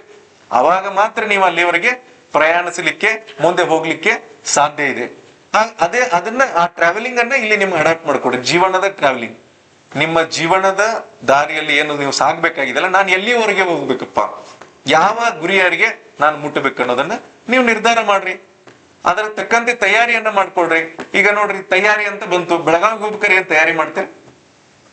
ಏನ್ ಹೆಣ್ಮಕ್ಳು ಸ್ವಲ್ಪ ಮೇಕಪ್ ಮಾಡ್ಕೊತಾರೆ, ಹುಡುಗರು ಏನ್ ತಯಾರಿ ಮಾಡ್ಕೊತಾರನಪ್ಪ? ಇಲ್ಲ, ತಯಾರಿ ಹೋಗೋದಂದ್ರೆ ಹೋಗ್ಬಿಡ್ತೀವಿ ಅಷ್ಟೇ ನಾವು. ಅದೇ ಬೆಂಗಳೂರಿಗೆ ಹೋಗೋದಂದ್ರೆ ನೋಡ್ರಿ ಏನ್ ಮಾಡ್ತೀವಿ, ಒಂದು ಲಗೇಜ್ ತಗೊಳ್ತೀವಿ. ಡೆಲ್ಲಿಗೆ ಹೋಗೋದಂದ್ರೆ ಇನ್ನೂ ಲಗೇಜ್ ಜಾಸ್ತಿ ತಗೊಳ್ತೀವಿ. ಅದಕ್ಕೆ ತಕ್ಕಂತೆ ತಯಾರಿ ಮಾಡ್ಕೊಳ್ತೀವಿ, ಎಲ್ಲ ಸಾಮಗ್ರಿಗಳು ತಗೊಳ್ತೀವಿ, ಟಿಕೆಟ್ಗಳು ನೋಡ್ತೀವಿ, ಬೈ ಏರ್ ಹೋಗ್ಬೇಕಾ, ಬೈ ಟ್ರೈನ್ ಹೋಗ್ಬೇಕಾ, ಯಾವ ಮೋಡ್ ಆಫ್ ಟ್ರಾನ್ಸ್ಪೋರ್ಟೇಶನ್ ಡಿಸೈಡ್ ಮಾಡ್ತೀವಿ, ಹೇಗ್ ಹೋಗ್ಬೇಕು, ಎಷ್ಟು ದಿನ ಇರ್ಬೇಕು, ಎಲ್ಲ ಬಹಳ ಪ್ಲಾನ್ ಮಾಡ್ತೀವಿ. ಬೆಳಗಾವಿಗೆ ಹೋಗಿ ಬರೋಕರ ಇಲ್ಲ, ಈಗ ಎಲ್ಲಿ ಹೋಗ್ಬೇಕು ಅನ್ನೋದು ನೀವೇ ನಿರ್ಧಾರ ಮಾಡ್ರಿ, ಏನ್ ಮಾಡ್ಬೇಕು ಅನ್ನೋದು ನೀವೇ ನಿರ್ಧಾರ ಮಾಡ್ರಿ. ಅದಕ್ಕೆ ತಕ್ಕಂತೆ ತಯಾರಿ ಮಾಡ್ಲಿಕ್ಕೆ ಸ್ಟಾರ್ಟ್ ಮಾಡ್ರಿ. ಆ ತಯಾರಿ ಅವಧಿ ಯಾವುದು? ಇಲ್ಲಿ ಈಗ ವಿಶ್ವವಿದ್ಯಾಲಯದಲ್ಲಿ ಇದಿರಲ್ಲ ಈ 2 ವರ್ಷ, ಇದು ನಿಮ್ಮ ತಯಾರಿಯ ಅವಧಿ. ಈ ತಯಾರಿಯ ಅವಧಿಯನ್ನ ಬಹಳ ಚೆನ್ನಾಗಿ ಮಾಡ್ಬೇಕು, ತಾಲೀಮು ಚೆನ್ನಾಗಿ ಆಗ್ಬೇಕು. ಒಳ್ಳೆ ಇಲ್ಲಿ ಪಾಠ ಬೋಧನೆಗಳಾಗ್ತಿರ್ತಾವ. ಆ ಬೋಧನೆಯನ್ನ ಸರಿಯಾಗಿ ನೀವು ಗ್ರಹಿಸ್ಕೊಳ್ಳೋದ್ರ ಜೊತೆಗೆ ನಿಮ್ಮ ವೈಯಕ್ತಿಕ ಅಧ್ಯಯನನೇ ಬಹಳ ಮುಖ್ಯ ಆಗ್ತದ. ನೀವು ಯಾವಾಗ್ಲೂ ನೋಡ್ರಿ, ಒಂದಷ್ಟು ವಿಷಯಗಳನ್ನ ನೋಡ್ರಿ. ಒಂದು ಗುರು ಪರಂಪರೆ, ಒಂದಷ್ಟು ಪ್ರಿನ್ಸಿಪಲ್ಸ್ ನಿಮ್ಗೆ ಹೇಳ್ತೀನಿ. ನಾನು ನಿಜವಾಗಿ ನಾನು ಏನ್ ಮಾಡ್ತೀನಿ ಅದನ್ನಷ್ಟೇ ಹೇಳ್ತೀನಿ ನಿಮ್ಗೆ. ನಾನು ಹೇಳದೇ ಇರೋದನ್ನ ನಿಮ್ಗೆ, ಮಾಡದೇ ಇರೋದನ್ನ ನಿಮ್ಗೆ ಯಾವ್ದು ಹೇಳಲಿಕ್ಕೆ ಹೋಗೋದಿಲ್ಲ. ಗುರುಗಳಿಗೆ ದಯವಿಟ್ಟು ಗೌರವವನ್ನು ಕೊಡ್ರಿ, ಒಂದೇದು ಪ್ರಿನ್ಸಿಪಲ್. ಇದೆಲ್ಲ ಇದಕ್ಕೆ ಬಹಳ ಜನ 100 ವರ್ಷಗಳ ಇತಿಹಾಸ ಐತಲ್ಲ, ಗುರುವಿನ ಜೊತೆ ಯಾರಾದ್ರೂ ಇದನ್ನ ಮಾಡಿದ್ರೆ ನೀವೇನು ಸಕ್ಸಸ್ ಆಗೋದು ಅಷ್ಟ್ರೊಳಗೆ ಇರ್ತದ. ಹಾಗಾಗಿ ಒಂದೇದು ಗುರುವನ್ನ ಗೌರವಿಸಬೇಕು. ಅವರು ಹೇಳುವ ವಿಷಯಗಳು ನೋಡ್ರಿ, ಎಲ್ಲಾ 5 ಬೆರಳುಗಳು ಸಮನಾಗಿ ಇರ್ಲಿಕ್ಕೆ ಸಾಧ್ಯ ಇಲ್ಲ. ಇಲ್ಲಿ ಇರ್ತಕ್ಕಂಥ ಎಲ್ಲಾರ ಪಾಠಗಳು ಕೂಡ ಒಬ್ರಂಗೆನೆ ಒಬ್ರದ್ದು ಇರ್ಲಿಕ್ಕೆ ಸಾಧ್ಯ ಇಲ್ಲ. ನಿಮ್ಮಲ್ಲಿ ಕೂಡ ಇಷ್ಟು ಜನ ವಿದ್ಯಾರ್ಥಿಗಳು, ನೀವೆಲ್ಲರೂ ಕೂಡ ಫಸ್ಟ್ ರ್ಯಾಂಕ್ ಇರಕ್ ಆಗಂಗಿಲ್ಲ. ಹಾಗಾಗಿ ಪಾಠ ಬೋಧನೆಯಲ್ಲಿ ಕೂಡ ವ್ಯತ್ಯಾಸಗಳು ಆಗ್ತಿರ್ತಾವ. ಇವ್ರಂಗ ಅವ್ರು ಮಾಡಕ್ಕಲ್ಲ, ಅವ್ರಂಗ ಇವ್ರು ಮಾಡಕ್ಕಲ್ಲ. ನಾವೇನ್ ಮಾಡ್ತೀವಿ ಅವಾಗ ಆ ಸಂದರ್ಭದಲ್ಲಿ ಇವ್ರ ಪಾಠ ಇಂಟ್ರೆಸ್ಟ್ ಇಲ್ಲ ಅಂತ ಏನೋ ನಾವು ಸ್ವಲ್ಪ ನೆಗ್ಲೆಕ್ಟ್ ಮಾಡೋದು ಮಾಡ್ತೀವಿ. ಆದ್ರೆ ಯಾರಿಗೆ ಲಕ್ಷಣ ಆಗ್ತದೆ ಹೇಳ್ರಿ? ಅಲ್ಟಿಮೇಟ್ಲಿ ಯಾರಿಗೆ ಲಕ್ಷಣ ಆಗ್ತದ? ನಮಗೆ ಲಕ್ಷಣ ಆಗ್ತದೆ, ಬೇರೆ ಯಾರಿಗೂ ಲಕ್ಷಣ ಆಗಲ್ಲ. ನಾನು ಅದ್ರದ್ದು ವಿಕ್ಟಿಮ್. ಆಕ್ಚುಲಿ ನಾನು PUC ಯಲ್ಲಿ ಓದ್ತಾ ಇದ್ದಾಗ ಕಾಮರ್ಸ್ ನಂದು, ನಾನು ಎಲ್ಲಾ ವಿಷಯಗಳನ್ನು ಬಹಳ ಇಷ್ಟಪಟ್ಟು ಎಲ್ಲಾ ಟೀಚರ್ ಜೊತೆ ಬಹಳ ಚೆನ್ನಾಗಿದೆ. ಒಂದ್ಸರಿ ಏನೋ ಸಣ್ಣ ಯಾವ್ದೋ ಒಂದು ವಿಷಯಕ್ಕೆ ಏನೋ ಸರ್ ಏನೋ ನನಗೆ ಎಬಿಸಿಎಲ್ಸ್ ಬೈದ್ರಕಂದ್ರೆ ಅಷ್ಟಕ್ಕೆ ಬೇಜಾರು ಮಾಡ್ಕೊಂಡಿದೆ. ಎಕನಾಮಿಕ್ಸ್ ಟೀಚರ್ ಅವ್ರು ಯಾವಾಗ್ಲೂ ಹೇಳ್ತಿರ್ತಾನೆ ಇದನ್ನ, ಯಾವಾಗ್ಲೂ ಈ ಎಕ್ಸಾಂಪಲ್ ಹೇಳ್ತಿರ್ತೀನಿ. ಅವ್ರು ಒಳ್ಳೆಯವ್ರೆ, ಯಾವ್ದೋ ವಿಷಯಕ್ಕೆ ನಾನು ಏನೋ ಮಾತಾಡ್ತಿದ್ದೆ, ಏನೋ ಆಗಿತ್ತು, ಬೈದ್ಬಿಟ್ರು. ಮತ್ತೆ ಹುಡುಗಿಯರ್ ಮುಂದೆ ಈ ವಯಸ್ಸಿನಾಗ ನಾ ಹೇಳಿಲ್ಲ ಮೊದಲು ಹೈಯೆಸ್ಟ್. ಈಗೆಲ್ಲ ಬೈದ್ರೆ ನನಗೆ ಬೇಜಾರ ಆಗ್ತಿರ್ಲಿಲ್ಲ. ನಿಮ್ ವಯಸ್ಸಿನಾಗ ಬೈದಕ್ಕೆ ಬೇಜಾರಾಗೇ ಬಿಡ್ತು ನನಗೂ. ಬೇಜಾರಾಗಿ ಏನ್ ಮಾಡ್ಬೇಕು? ಅವ್ರನ್ನ ಹೇಟ್ ಮಾಡ್ಲಿಕ್ಕೆ ಸ್ಟಾರ್ಟ್ ಮಾಡಿ. ಅವ್ರ ರಟ್ಟ ಹೇಟ್ ಮಾಡಕ್ ಸ್ಟಾರ್ಟ್ ಮಾಡಿಲ್ಲ, ಆ ಸಬ್ಜೆಕ್ಟ್ ಹೇಟ್ ಮಾಡಕ್ ಸ್ಟಾರ್ಟ್ ಮಾಡ್ಬಿಟ್ಟು. ಎಕನಾಮಿಕ್ಸ್ ಓದುವಾಗ 5-6 ಬುಕ್ ತಗೋದ್ಬಿಟ್ರೆ ಎಲ್ಲಾ ಬುಕ್ಸ್ ಮೊದಲು ಓದೋದು, ಎಕನಾಮಿಕ್ಸ್ ಲಾಸ್ಟ್ ಓದು. ನಾನು ನೋಡ್ರಿ, ಎಲ್ಲಾದ್ರೂ ನಾನು 99, 100, 85 ಹಿಂಗೆಲ್ಲ ಮಾರ್ಕ್ಸ್ ತಗೊಂಡ್ಬಿಟ್ರ ಆ ಎಕನಾಮಿಕ್ಸ್ ದಾಗ ಹೋಗಿ ಎಷ್ಟು ಹೋಗ್ಬೇಕು? 65-70 ಮಾರ್ಕ್ಸ್ ತಗೊಂಡು ಪಾಸ್ ಅದೇ ಹೆಚ್ಚಿಂದ ಅನಿಸ್ತು. ಆಮೇಲೆ ಇದು ಏನಾಗ್ತದೆ ಹೇಳ್ರಿ, ನಮ್ಗೆ ನೇರವಾಗಿ ಗೊತ್ತಾಗೋದಿಲ್ಲ ಇದು ನಮ್ಮ ಮೇಲೆ ಪ್ರಭಾವ ಬೀರ್ತಾ ಇದೆ ಅಂತ ಹೇಳಿ. ಬಟ್ ಒಂದೆಲ್ಲ ಒಂದು ದೃಷ್ಟಿಯಿಂದ ನೀವು ಶಿಕ್ಷಕರ ಜೊತೆ ಒಳ್ಳೆಯ ಬಾಂಧವ್ಯವನ್ನು ಇಟ್ಟುಕೊಂಡ್ರೆ, ಒಳ್ಳೆಯ ರೀತಿಯಿಂದ ಅವ್ರನ್ನ ಗೌರವಿಸುವುದು ಮತ್ತು ಅವ್ರ ಪಾಠಗಳ ಬಗ್ಗೆ ಲಕ್ಷ್ಯ ಕೊಟ್ರೆ ಸ್ವಲ್ಪ ಹೇಳುವುದ್ರಲ್ಲಿ ಹೆಚ್ಚು ಕಡಿಮೆ ಇರ್ತದೆ. ನೀವೆಲ್ಲ ಬಹಳಷ್ಟು ಈಗ ಕಂಟೆಂಟ್ ಏನು ಮಟೀರಿಯಲ್ ಏನೋ ಕೊರತೆ ಇಲ್ಲ. ನೀವು ಅಧ್ಯಯನ ಮಾಡ್ಲಿಕ್ಕೆ, ವಿಷಯವನ್ನ ಹೆಚ್ಚಿಗೆ ತಿಳ್ಕೊಳ್ಳಿಕ್ಕೆ, ಗ್ರೂಪ್ ಡಿಸ್ಕಷನ್ ಮಾಡ್ಲಿಕ್ಕೆ ಲೈಬ್ರರೀಸ್ ಇದೆ, ಮತ್ತೆ ನಿಮ್ಗೆ ಬೇರೆ ಬೇರೆ ಟೀಚರ್ಸ್ ಸಿಗ್ತಾರೆ, ಮತ್ತೆ ನೀವೆಲ್ಲ ಸ್ಟೂಡೆಂಟ್ಸ್ ಕೂಡ ಅಧ್ಯಯನ ಮಾಡ್ಕೊಳ್ಳಿಕ್ಕೆ ಏನು ಕೊರತೆ ಇಲ್ಲ ಈಗ. ಸೊ ಮಾಡ್ಬೇಕು. ಒಂದೇದು. ಎರಡನೇದು, ತಂದೆ ತಾಯಿ. You should respect mother and parent. ಬಹಳ ಹೈಯೆಸ್ಟ್ ರೆಸ್ಪೆಕ್ಟ್ ಇಂದ ಅವ್ರನ್ನ ಈಗಿಂದನ ಕಾಣೋದನ್ನ ರೂಢಿ ನಿಮ್ಗೆ ಇರಬೇಕು. ಮುಂದೆ ಕೂಡ ಅದನ್ನ ಯಾವಾಗ್ಲೂ ನಿಮ್ಮಲ್ಲಿ ಬೆಳೆಸ್ಕೊಳ್ಳುವ ಪದ್ಧತಿಯನ್ನ, ಏನು ಆ ಒಂದು ಗೌರವಿಸುವ ಪದ್ಧತಿಯನ್ನ ಗುರು ಹಿರಿಯರು ಮತ್ತು ತಂದೆ ತಾಯಿ ಎಲ್ಲರನ್ನ. ಇದು ನಿಮಗೆ ಏನಂದ್ರೆ, ನೀವು ನಿಮ್ಮಲ್ಲಿ ಒಂದು ಆ ವಿನಯವಂತಿಕೆಯನ್ನ, ನಿಮ್ಮಲ್ಲಿ ಒಂದು ಶಿಸ್ತನ್ನ, ಒಂದು ಶ್ರದ್ಧೆಯನ್ನ ಕಲಿಸ್ಲಿಕ್ಕೆ ಇವೆಲ್ಲವೂ ಕೂಡ ನಿಮಗೆ ಕೃಪೆಯಾಗಿ ನಿಮಗೆ ಇದನ್ನಾಗ್ತವೆ. ನಾನು ಹೇಳೋದು ಸ್ವಲ್ಪ ಎಮೋಷನಲಿ ಇರ್ಬೋದು, ಬಟ್ ದೀಸ್ ಆರ್ ಟ್ರೂ. ನೀವ್ ಯಾರು ಬೇಕಾದ್ರೂ ಹೋಗಿ ಕೇಳ್ರಿ, ನೀವು ಎಂತ ದೊಡ್ಡ ನಾನೇನೋ ಲಿಟ್ರಲಿ ನಾನೇನೋ ನನಗೆ ಈಗ ಇಷ್ಟು ನಾನೀಗ ಅಲ್ಲಿ ಸೀನಿಯರ್ ಸ್ಕೇಲ್ ಬಂದ್ರು, ಇನ್ನೇನು ನಾನು ಸುಮ್ಮನೆ ಕುಂತ ಬರೀ ಸೈನ್ ಮಾಡ್ಕೊತ ಕೂತರು ನನಗೆ IAS ಬರ್ತದ. ನಾನು DC ನೂ ಆಗ್ತೀನಿ, ಮುಂದೆ ಕೆಲಸ ಮಾಡ್ತೀನಿ, ಎಲ್ಲ ಆಗ್ತದೆ. ಬಟ್ ಸ್ಟಿಲ್ ನಾನೇನೋ ದೊಡ್ಡ ಕೆಲಸ ಮಾಡಿದೀನಿ, ಇನ್ನೂ ಮಾಡ್ಬೇಕಂತ, ಇನ್ನೂ ನಾನು ಮುಗಿತೀನಿ, ನಾನು ಆರಾಮಾಗಿರ್ಬೇಕಂತಿಲ್ಲ. ನಾನು ಇನ್ನೂ ಏನಾದ್ರು ಮಾಡ್ಬೇಕಲ್ಲ, ಹೊಸದೇನಾದ್ರು. ನಾನು ನಿಜವಾಗಿ ಐ ಆಮ್ ಸರ್ಚಿಂಗ್ ಸ್ವಲ್ಪ ಅದು ಇದು ಬೇರೆ ಬೇರೆ ಯಾವ್ದಾದ್ರು ಕೋರ್ಸ್ ಓದ್ಬೇಕಂತ ಈಗ ಪ್ಲಾನ್ ಮಾಡತ್ತೀನಿ. ಯೂನಿವರ್ಸಿಟಿಗೆ ಬಂದಿದ್ದಕ್ಕೆ ಏನಾದ್ರು ಒಂದು ನೆನಪು ಉಳಿಬೇಕಲ್ಲ ನನಗೆ. ಸೊ ಇಲ್ಲಂತೂ ನಿಮ್ಮಲ್ಲಿ ಯಾವ್ದು ಕೋರ್ಸ್ ಮಾಡ್ಲಿಕ್ಕೆ ಆಗೋದಿಲ್ಲ, ಮತ್ತೆ ನಾ ಬೇರೆ ಕಡೆನ ಕೋರ್ಸ್ ಮಾಡ್ಕೋಬೇಕು. ಸೊ ಯಾವ್ದಾದ್ರು ಒಂದು, ಯಾಕಂದ್ರೆ ನನಗೆ ಕಾನೂನು ವಿಷಯದಲ್ಲಿ ಬಹಳ ಆಸಕ್ತಿ. ಯಾವಾಗ್ಲೂ ಬರೇ ಈಗ ನಾನು ನೋಡ್ರಿ ರೆವಿನ್ಯೂ ಡಿಪಾರ್ಟ್ಮೆಂಟ್ ಬಿಟ್ಟು ಬಂದು ಇಲ್ಲಿ ಕೆಲಸ ಮಾಡ್ತಾ ಇದ್ರು, ನಮ್ಮ ಸ್ಟಾಫ್ಗೆ ಅಥವಾ ನಮ್ಮ ಇವ್ರನ್ನ ಕೇಳಿದ್ರೆ ಗೊತ್ತಾಗ್ತದ ಮಾಹಿತಿ. ಒಂದ್ ದಿನಕ್ಕೆ 20 ಮಂದಿ ಬರೀ ಲಿಟಿಗೇಷನ್ ಬಗ್ಗೆ ಹೆಲ್ಪ್ ಮಾಡೋದೇ ಇರ್ತದೆ ನನ್ನ ಕೆಲಸ. ಅವರು ದಿನ ಫೋನ್ ಮಾಡಿ ಕಾಡ್ತಿರ್ತಾರ, ಅದು ಇದನ್ನ ಹೆಂಗ್ ಮಾಡೋದು ಸರ್, ಹಂಗ್ ಮಾಡೋದ, ಹೀಗೆ ಏನೇನೋ ಕಾನೂನು ತೊಡ್ಕೊಳ್ಳೋ ಬಂದಿರ್ತಾವ, ಹೊಲದ ಕೆಲಸಗಳು, ಬೇರೆ ಬೇರೆ ಲಿಟಿಗೇಷನ್ಸ್ ಇರ್ತಾವಲ್ಲ. ಈ ಲೀಗಲ್ ನಾಲೆಜ್ ಸ್ವಲ್ಪ ಜನರಿಗೆ ಬಹಳ ಕಡಿಮೆ ಇದೆ. ಹಾಗಾಗಿ ಅದನ್ನ ಓದ್ಬೇಕಂತ ನನಗಿದೆ. ನಾನು ಲಾ ಯೂನಿವರ್ಸಿಟಿಗೆ ಅದನ್ನ ಕಾಂಟ್ಯಾಕ್ಟ್ ಮಾಡಿ ಈಗೆಲ್ಲ ಪ್ರಯತ್ನ ಮಾಡ್ತಿದ್ದೆ. ಅಂದ್ರೆ ಓದ್ತಾ ಇರ್ಬೇಕ್ರಿ ಯಾವಾಗ್ಲೂ. Knowledge is only power. ಅದು ಪವರ್ಫುಲ್ ವೆಪನ್ ಇದೆ ಯಾವಾಗ್ಲೂ. ಅದನ್ನ ಸುಮ್ಮನೆ ಹೇಳೋದಲ್ಲ, ನಿಜವಾಗಿಯೂ ನಾಲೆಜ್ ಇದ್ರೆ ಅದು ಪವರ್. ಯಾವಾಗ್ಲೂ ಆ ಶಕ್ತಿ ಇದ್ರೆ ನೀವು ಏನ್ ಬೇಕಾದ್ರೂ ಆಳ್ಬಹುದು, ಏನ್ ಬೇಕಾದ್ರೂ ಮಾಡ್ಬೋದು. ಹಾಗಾಗಿ ಇಲ್ಲಿ ಇದ್ದಾಗನು ಕೂಡ ಬರೀ ಕೆಮಿಸ್ಟ್ರಿ ಬಂದಿದ್ದೀನಿ, ಆಯ್ತು PG ಮಾಡ್ತೀವಿ, 2 ವರ್ಷ ಇದನ್ನ ಹೆಂಗಾರು ಮುಗಿಸ್ಕೊಂಡು ಪಾಸ್ ಮಾಡ್ಕೊಂಡು ಹೋಗ್ಬಿಟ್ರು ಅನ್ನೋ ಆಟಿಟ್ಯೂಡ್ಗೆ ಇರ್ಬೇಡ್ರಿ. ಯಾವ್ದಾದ್ರು ಒಂದು ಸ್ಪಷ್ಟವಾಗಿ ಒಂದು ಪ್ರೊಫೆಷನ್ ಬಗ್ಗೆ ವಿಚಾರ ಮಾಡ್ರಿ. ನಾನು ಹೀಗಾಗ್ಬೇಕು, ಹಿಂಗ್ ಮುಂದೆ ಹೋಗ್ಬೇಕು, ನಾನು ಇದನ್ನ ಮಾಡ್ಬೇಕು ಅಂತೇಳಿ ಅದಕ್ಕೆ ತಕ್ಕಂತೆ ತಯಾರಿ ಮಾಡ್ಲಿಕ್ಕೆ ಸ್ಟಾರ್ಟ್ ಮಾಡ್ಬೇಕು ನೀವು ಈಗ್ಲಿ. ಹಾಗೆ ಮಾಡಕ್ ಹೋದಾಗ ನಿಮ್ಗೆ ಡೆಫಿನೆಟ್ಲಿ ಒಂದು ಇದಾಗ್ತದೆ. ಆಮೇಲೆ ಒಂದು ದಯವಿಟ್ಟು ಇಲ್ಲಿ ಪ್ರಾಮಾಣಿಕವಾಗಿ ಒಪ್ಕೊಡ್ರಿ. ಬೆಳಗ್ಗೆ ಎಲ್ಲರೂ ಎಷ್ಟು ಗಂಟೆಗೆ ಹೇಳ್ತೀರಿ? ಹೋಲಿ ರಿವರ್ಸ್ ಸ್ಟಾರ್ಟ್ ಮಾಡೋಣ. 8 ಗಂಟೆ ಕೇಳೋರು ಯಾರಿದ್ದೀರ? ಹಿಂಗ್ ಕೇಳಿದ್ರಿ. 4 ಗಂಟೆ ಕೇಳೋರು ಯಾರಿದ್ದೀರ? ಈ 2 ಕೆಟಗರಿ ಒಳಗೆ ಯಾರು ಇಲ್ಲ. ಏನ್ ಮುಜುಗರ ಪಟ್ಕೊಳ್ಳೋದೇನಿಲ್ಲ. ನಾನು ಹೇಳ್ತೀನಿ, ಯಾವಾಗ ಹೇಳ್ತೀನಿ ಅಂತ ನಿಮ್ಗೆ. ಆಮೇಲೆ 8 ಗಂಟೆ ಕೇಳೋರು ಯಾರಿದ್ರೆ? ಇಲ್ಲ. 4 ಗಂಟೆ ಕೇಳೋರು ಇಲ್ಲ. 5 ಗಂಟೆ ಕೇಳೋರು? ಅದರ ಒಂದು ವೆರಿ ಗುಡ್. 5, 5:15, ಇನ್ನು 1 ನಿಮಿಷಕ್ಕೊಂದು ಹೋಗ್ಬೇಕಾಯ್ತು. 6, ಅಟ್ಲೀಸ್ಟ್ 6 ಗಂಟೆಗೆ ಒಂದು ಗುಡ್ ನಂಬರ್ ಇದೆ. 7 ಗಂಟೆಗೆ ಬಹಳ ಇದೆ ಮ್ಯಾಕ್ಸಿಮಮ್. 7:15, 8.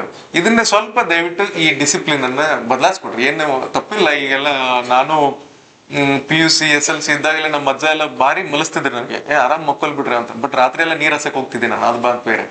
ಹೊಲದಾಗ ನೀರ್ ಹಸಕ್ ಹೋಗ್ತಿದ್ದೆ, ಆರಾಮ್ ಬೆಳಗ್ಗೆ ಮಕ್ಕಳೇನವ್ರು ಒಂದೊಂದ್ಸರಿ ಬಹಳ ಲೇಟ್ ಆಗಿ ಹೇಳ್ತಿದ್ದೆ ನಾನು. ಬಟ್ ಸ್ಟಿಲ್ ಏನಂತಂದ್ರೆ ಒಂದು ಡಿಸಿಪ್ಲಿನ್ ಅನ್ನ ಬದಲಾಯಿಸ್ಕೋಬೇಕು ನಾವು. ನಾ ಈವನ್ PUC ಅಲ್ಲಿ ಅಧ್ಯಯನ ಮಾಡುವಾಗ ನಾನು ಹೇಗ್ ಮಾಡ್ತಿದ್ದೆ ಅಂದ್ರೆ 3 ಗಂಟೆ 4 ಗಂಟೆಗೆ ಎದ್ದು ಸ್ವಲ್ಪ ಚೆನ್ನಾಗಿ ಓದ್ತಿದ್ದೆ. ಬಟ್ ಇದನ್ನೇ ನಾನು ಸಿವಿಲ್ಸ್ ಓದಕ್ ಸ್ಟಾರ್ಟ್ ಮಾಡಿದಾಗ ಅದ್ರದ್ದು ಮೋಸ್ಟ್ಲಿ ಆಲ್ಮೋಸ್ಟ್ 100 ಟೈಮ್ಸ್ ರೀಡಿಂಗ್ ಜಾಸ್ತಿ ಮಾಡ್ಬೇಕಾಗಿತ್ತು. ಬಟ್ ಸ್ಟಿಲ್ ಅವಾಗ ಯಾವಾಗ್ಲೂ 4 ಗಂಟೆಗೆ ಎದ್ದು 5 ಗಂಟೆಗೆ ಎದ್ದು ಓದ್ಲಿಲ್ಲ, 6-6ವರೆಗೆ ಎದ್ದು ಓದ್ತಿದ್ದೆ. ಬಟ್ ಒಂದು ಡಿಸಿಪ್ಲಿನ್ ಏನಂದ್ರೆ ಬೆಳಗ್ಗೆ 5 ಗಂಟೆ 5-5ವರೆಗೆ ಎದ್ದು ಓದೋದು ಬಹಳ ಒಳ್ಳೇದು ಅಂತ ನನ್ನ ಒಂದು ಅನಿಸಿಕೆ. ನೀವು ಅದನ್ನ ಬದಲಾಯಿಸ್ಕೊಟ್ರೆ ಬಹಳ ನಿಮ್ಗೆ ಹೆಲ್ಪ್ ಆಗುತ್ತೆ. ಯಾಕಂದ್ರೆ ನೋಡ್ರಿ, ನಾನು ಸಿವಿಲ್ಸ್ ಓದುವಾಗ ಬೆಳಗ್ಗೆ ಬೇಗ ಹೇಳಿಲ್ಲ, ಬಟ್ ಈಗ ಎಲ್ಲಾ ನೌಕರಿ ಎಲ್ಲ ಆರಾಮ್ ಸೆಟ್ಲ್ ಆಗಿನಿ. ಈಗ ಹೇಳ್ತೀನಿ, ನಾನು 4ವರೆಗೆ ಹೇಳ್ತೀನಿ, 5 ಗಂಟೆಗೆ ಹೇಳ್ತೀನಿ, ಎದ್ದು 1-2 ಗಂಟೆ ಅಲ್ಲಿ ಹೋಗಿ ಇದನ್ನ ಸೆಟ್ಲ್ ಆಡಕ್ ಹೋಗ್ತೀವಿ, ಆಮೇಲೆ ಜಿಮ್ಗೆ ಹೋಗ್ತೀವಿ, ಆಮೇಲೆ ಯೋಗ ಬೇಕಾದ್ರೆ ಯೋಗ ಹೋಗ್ತೀವಿ, ಎಲ್ಲರೂ ವಾಕಿಂಗ್ ಹೋಗ್ತೀವಿ. ಹಿಂಗ್ ಬೇರೆ ಬೇರೆ ಎಲ್ಲ ಆಕ್ಟಿವಿಟೀಸ್ ಅಲ್ಲಿ ನಮ್ಮನ್ನ ನಾವು ತೊಡಗಿಸ್ಕೊಂಡ್ಬಿಟ್ಟಿವಿ. ಇದೆಲ್ಲ ಮಾಡೋದ್ರ ಏನು ತಾತ್ಪರ್ಯ ಏನ್ ಹೇಳ್ರಿ, ನಿಮ್ಗೆ ಈಗ ಇಷ್ಟೆಲ್ಲ ಮಾಡ್ಲಿಕ್ಕೆ ಅವಕಾಶ ಇಲ್ಲ. ನಿಮ್ಗೆ ಇವ್ಯಾವ ಪ್ರಿವಿಲೇಜಸ್ ಇರಲ್ಲ ನಿಮ್ಗೆ. ಇವೆಲ್ಲ ನೀವು ಇನ್ನೊಂದು 10 ವರ್ಷ ಆದ್ಮೇಲೆ ವಿಚಾರ ಮಾಡೋದು ಅಷ್ಟೇ. ಈಗ ಏನ್ ಮಾಡೋದು ಹೇಳ್ರಿ, ಎಲ್ಲ ಅದರದೇ ನಿಮ್ಮ ಕ್ಲಾಸಸ್ ಬಿಟ್ರೆ ಉಳಿದಿದ್ದೆಲ್ಲ ನಿಮ್ಮ ಸ್ಟಡೀಸು, ಏನು ಕೋರ್ ಸಬ್ಜೆಕ್ಟ್ ಏನ್ ಮಿಸ್ ಆಗತ್ತದ, ಏನ್ ಮಾಡ್ಬೇಕು ಅನ್ನೋದ್ರ ಬಗ್ಗೆನೇ ಹೆಚ್ಚಿನ ಕಾನ್ಸಂಟ್ರೇಷನ್ ನಿಮ್ದು ಇರ್ಬೇಕಾಗ್ತದೆ. ಅದ್ರ ಕಡೆಗೆ ನಿಮ್ಮ ಹೆಚ್ಚಿನ ಒತ್ತನ್ನು ಕೂಡ ನೀವು ಕೊಡ್ಬೇಕಾಗ್ತದ. ಒಂದ್ ಕಡೆ ನೋಡ್ರಿ ಹೇಗಿದೆ ಅಂತಂದ್ರೆ, ಈ ನಮ್ಮ ಮೈಂಡ್ ಸೆಟ್ ಹೇಗಿದೆ ಅಂತಂದ್ರೆ, ನಮ್ಮ ಮೈಂಡ್ ಈ ಬ್ರೈನ್ ಇದೆಯಲ್ಲ, ಇದು ಯಾರ್ದು ಕೂಡ ನೋಡ್ರಿ, ಈಗ ತಟ್ ಅಂತ ಹೇಳ್ರ ಎಲ್ಲಾರು ಕೂಡ ನಿಮ್ಮ ಹೆಸರು ಹೇಳ್ರಿ. ನಿಮ್ಮ ಹೆಸರು ಯಾವಾಗ ಮರ್ತಿದ್ರಿ ನೀವು? ನಿಮ್ಮ ಹೆಸರು ಕೇಳಿದ್ರೆ ಮರ್ತಿದ್ರೆ ನಿಮ್ಮ ಹೆಸರು ನೆನಪು ಮಾಡ್ಕೊಳತ್ತೀರಿ ಯಾರು? ಇಲ್ಲಲ್ಲ, ಹೆಸರೆಲ್ಲಾರು ನೆನಪಿಟ್ಕೊಂಡಿಲ್ಲ. ಈಗ ಯಾವ್ದೋ ಒಂದು ನೋಡ್ರಿ, ಈ ನಮ್ ಇದಕ್ಕೆಲ್ಲ ಈ ಎಕ್ಸಾಮ್ಸ್ ಅಲ್ಲೆಲ್ಲ MCQ ಇರ್ತಾವ, ಮಲ್ಟಿಪಲ್ ಚಾಯ್ಸ್ ಕ್ವಶನ್ಸ್ ಇಟ್ಟಿರ್ತಾರ. ಎಲ್ಲರಿಗೂ 4 ಒಂದೊಂದು ಪ್ರಶ್ನೆಗೂ 4 ಆನ್ಸರ್. ಮತ್ತು ಈ ಸ್ವಲ್ಪ UPSC KPSC ಬೇರೆ ಬೇರೆ ಇದ್ರಲ್ಲೆಲ್ಲ ಆ 4 ಆಪ್ಷನ್ಗೆ ಇನ್ನೊಂದು 4 ಆಪ್ಷನ್ ಇಟ್ಟಿರ್ತಾರ. ಅದಲ್ಲಿ ನೀವು ನೋಡಿದ್ರೆ ಕ್ವಶನ್ ಪೇಪರ್ ನೋಡಿದ್ರೆ ಗೊತ್ತಾಗ್ತದ. ಸೊ ಇದೆಲ್ಲ ಯಾಕೆ ಇಟ್ಟಿರ್ತಾರೆ ಹೇಳ್ರಿ? ಎಲ್ಲರಿಗೂ ಏನಂತಂದ್ರೆ ಮೆಮೊರಿ, ಎಲ್ಲರದು ಮೆಮೊರಿ ಒಂದು ಎವರೇಜ್ ಆಗಿ ಇರ್ತದ. ಅದ್ರ IQ ಅಂತ ಏನ್ ನೀವು ಓದ್ತೀರಿ, ಇಂಟೆಲಿಜೆಂಟ್ ಕ್ವಶನ್, ಎಲ್ಲರದು ಒಂದು ಆರ್ಡಿನರಿ, ಒಂದು ನಾರ್ಮಲ್ ಆಗಿ ಎಲ್ಲರೂ ಇರ್ತಾರೆ. ನಾವ್ ಯಾರು ದೊಡ್ಡ ಆಲ್ಬರ್ಟ್ ಐನ್ಸ್ಟೀನ್ ಆಗ್ಲಿಕ್ಕಿಲ್ಲ ಬಹುಶಃ. ಆದ್ರೆ ಈ ಒಂದು ಮೆದುಳಿಗೆ ಕೆಲಸ ಕೊಟ್ರೆ ನಿಜವಾಗಿಯೂ ಅದು ಕೆಲಸ ಮಾಡ್ತದ. ಈ ಕೆಲಸ ಕೊಡೋರ್ ಬೇಕಲ್ಲ, ಹೌದಿಲ್ರಿ? ಕೆಲಸ ಕೊಡೋರ್ ಸಿಂಪಲ್ ಆಗ ನೀವು ನೋಡ್ರಿ, ಮನ್ಯಾಗ ಕತ್ತಿ ಕುರ್ಪಿ ಏನಾದ್ರು ಇದ್ರೆ ಅವ್ನು ಮಸೀದ ಹಂಗ ಇಟ್ರಿ ಏನಾಗ್ತಾವು? ಜಂಗ ಹೋಗ್ಬಿಡ್ತಾವ, ಏನೂ ಆಗಲ್ಲ. ನೀವು ಅದನ್ನ ಅವಾಗ ಶಾರ್ಪ್ ಮಾಡ್ಕೊತಿದ್ರೆ ಯಾವಾಗ್ಲೂ ಕೂಡ ಅಷ್ಟೇ ಹರಿತವಾಗಿರ್ತಾವ. ನಿಮ್ಮ ಬ್ರೈನ್ಗೆ ಬರೇ ರೀಲ್ಸ್ ಕೊಟ್ನೆ, ಯೂಟ್ಯೂಬ್ ಕೊಟ್ನೆ, ಅದು ಕೊಟ್ಟೆ, ಇದು ಕೊಟ್ರೆ ಮತ್ತೆ ಅದಕ್ಕೆ ತಕ್ಕಂತೆ ಇರ್ತಾವ. ಒಂದು ಸ್ಟಡಿ ಹೇಳ್ತಾ ಇದೆ, ನಿಮ್ಗೆ ಗೊತ್ತಾ? The focus time of the students is reduced to 7 seconds. International study ಹೇಳ್ತಾ ಇದೆ. ಯಾಕೆ 7 ಸೆಕೆಂಡ್ ಬಂತ ಹೇಳ್ರಿ? ಇವು ರೀಲ್ಸು ಅವು ಎಲ್ಲ ಬಂತಲ್ಲ, ಪ್ರತಿ ಸೆಕೆಂಡ್ಗೆ ಒಂದ್ಸರಿ ಬದಲಾಯಿಸೋದು ನೋಡೋದು, ಇವೆಲ್ಲ ನಮ್ಮನ್ನ ಹಾಳು ಮಾಡ್ತಾ ಇದಾವೆ. ಸೊ ಇವು ನೋಡ್ರಿ, ಈ ಎಲ್ಲಾ ಟೈಮ್ದಲ್ಲೂ ಒಂದೊಂದು ಎಲಿಮೆಂಟ್ ಇರ್ತಾವ ಇವು.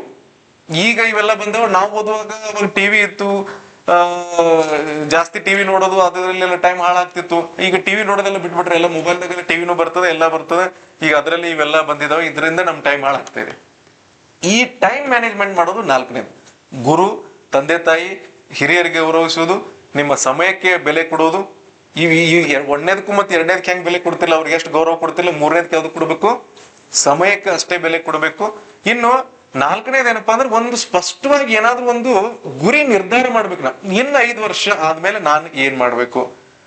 ಒಮ್ಮೆ ಏನಾಗ್ತದ ಅಂತಂದ್ರೆ, ಏನೂ ಇಲ್ದೇ ಇದ್ದಾಗ, ಜಾಬ್ ಇಲ್ದೇ ಇದ್ದಾಗ, ಕಲಿಯೋ ಟೈಮ್ದಾಗ 2 ವರ್ಷ ಆದ್ಮೇಲೆ ನಾ ಹಿಂಗೆ ಏನಾದ್ರೂ ಒಂದು ಆಗ್ಬೇಕು ಅಥವಾ ಇಂಥದ್ದು ನಾನು ಮಾಡ್ಬೇಕು, ನಾ ಮನಿ ತಗೋಬೇಕು, ಕಾರ್ ತಗೋಬೇಕು ಅಂತ ಅಂದ್ಕೊಂಡಾಗ ಏನೂ ಇರಂಗಿಲ್ಲ, ಮಾತ್ರ ಬ್ಯಾಲೆನ್ಸ್ ಇರಂಗಿಲ್ಲ. ಹೊರಗಡೆ ಹೋದ್ರೆ ಕ್ಯಾಂಟೀನಲ್ಲಿ ಟೀ ಕುಡಿಯಕ, ಚಾ ಕುಡಿಯಕ ಏನೋ ರೊಕ್ಕ ಇರಂಗಿಲ್ಲ ನಮ್ಮ ಹತ್ರ.